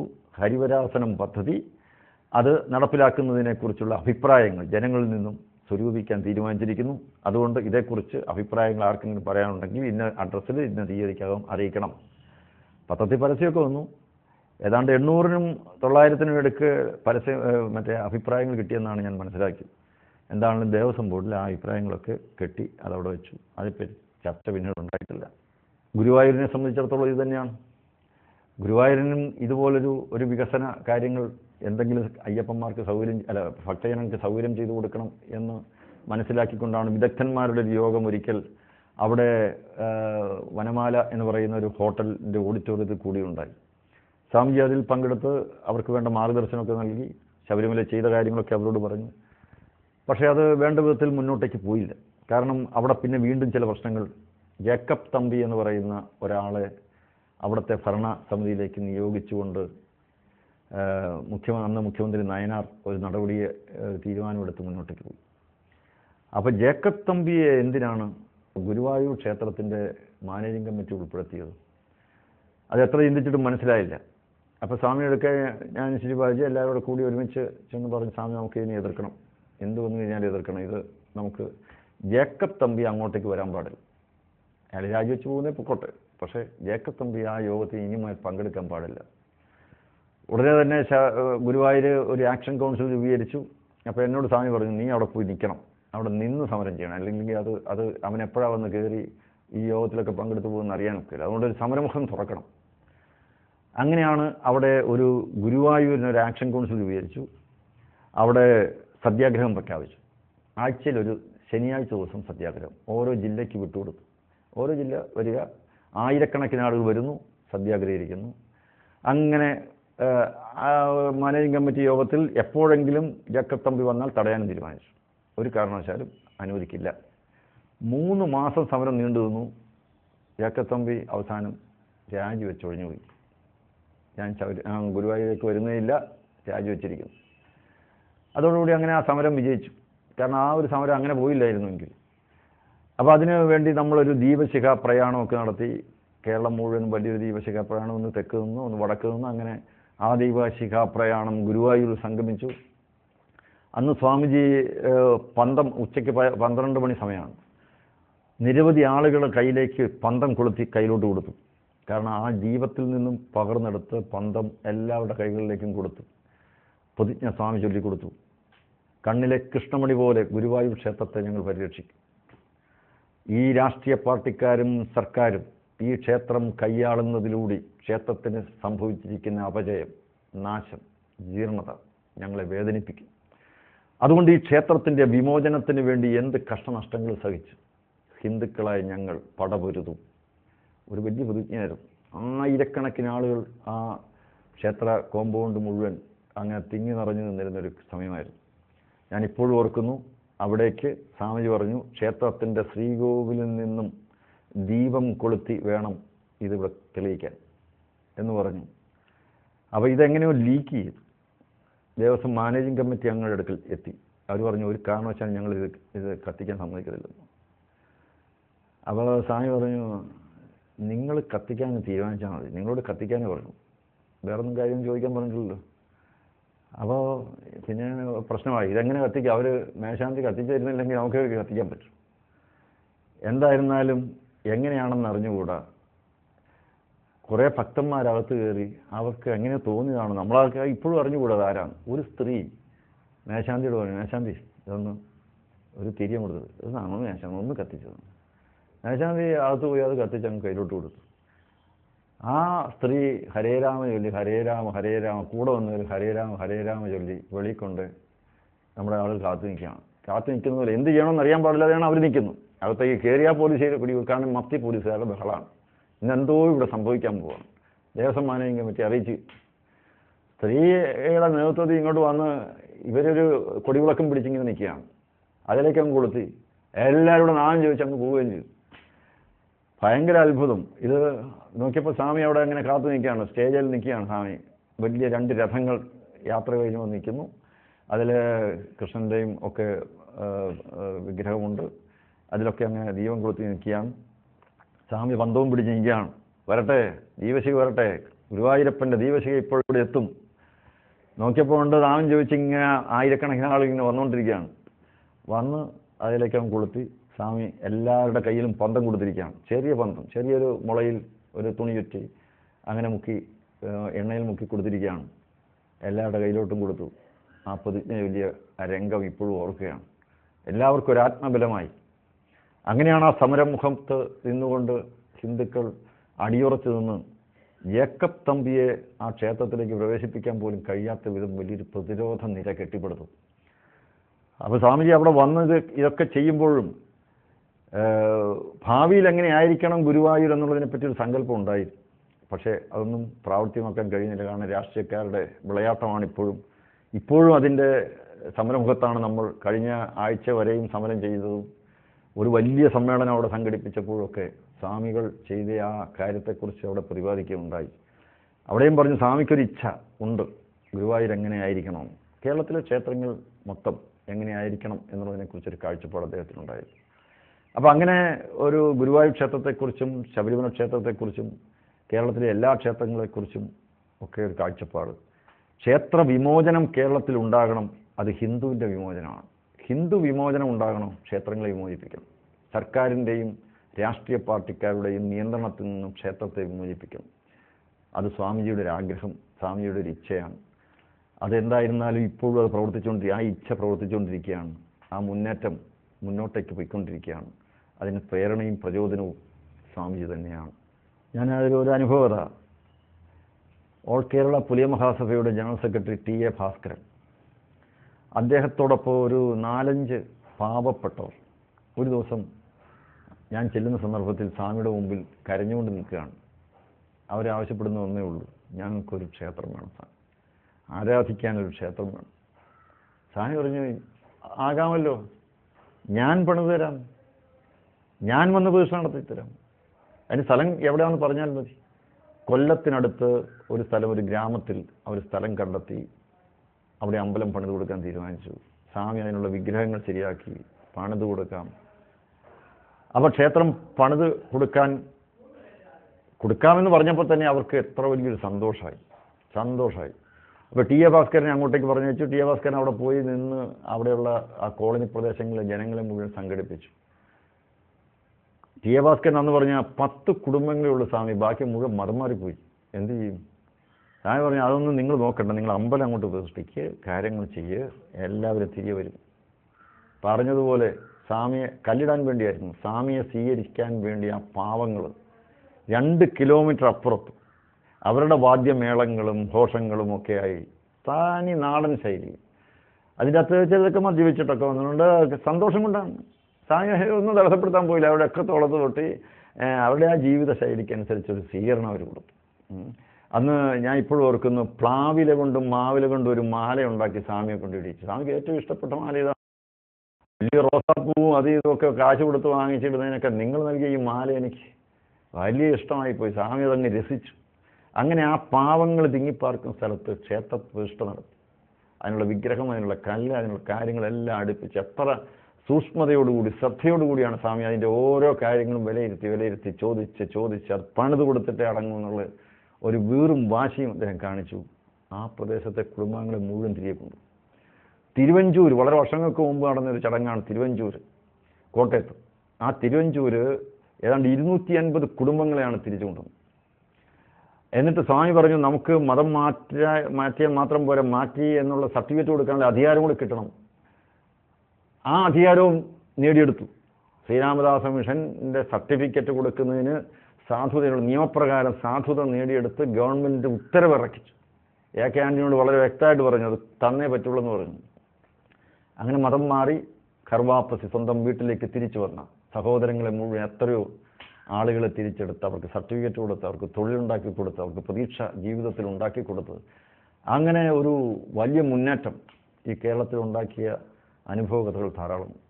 20-ാം നൂറ്റാണ്ടിൻ്റെ ആദ്യ കാലഘട്ടം കേരളത്തിൻ്റെ സാമൂഹ്യ നവോത്ഥാന ചരിത്രം ഏതെങ്കിലും ഒരു ചരിത്രകാരൻ എഴുതുകയാണെങ്കിൽ ശ്രീനാരായണ ഗുരുദേവനെയും ചട്ടമ്പിസ്വാമികളെയും ഒന്നും മാറ്റി നിർത്തിക്കൊണ്ട് എഴുതാൻ പറ്റില്ല, അയ്യങ്കാളിയൊക്കെ. അതുപോലെ തന്നെ 20-ാം നൂറ്റാണ്ടിൻ്റെ അന്ത്യഭാഗം കേരളത്തിൻ്റെ നവോത്ഥാന ചരിത്രം എഴുതാൻ ഏതെങ്കിലും ഒരു ചരിത്രകാരൻ തയ്യാറാവുമെങ്കിൽ പൂജനീയ ശ്രീമസ്വാമി സത്യാനന്ദ സരസ്വതി പാദങ്ങളെ മാറ്റി നിർത്തിക്കൊണ്ട് എഴുതാൻ സാധ്യമല്ല.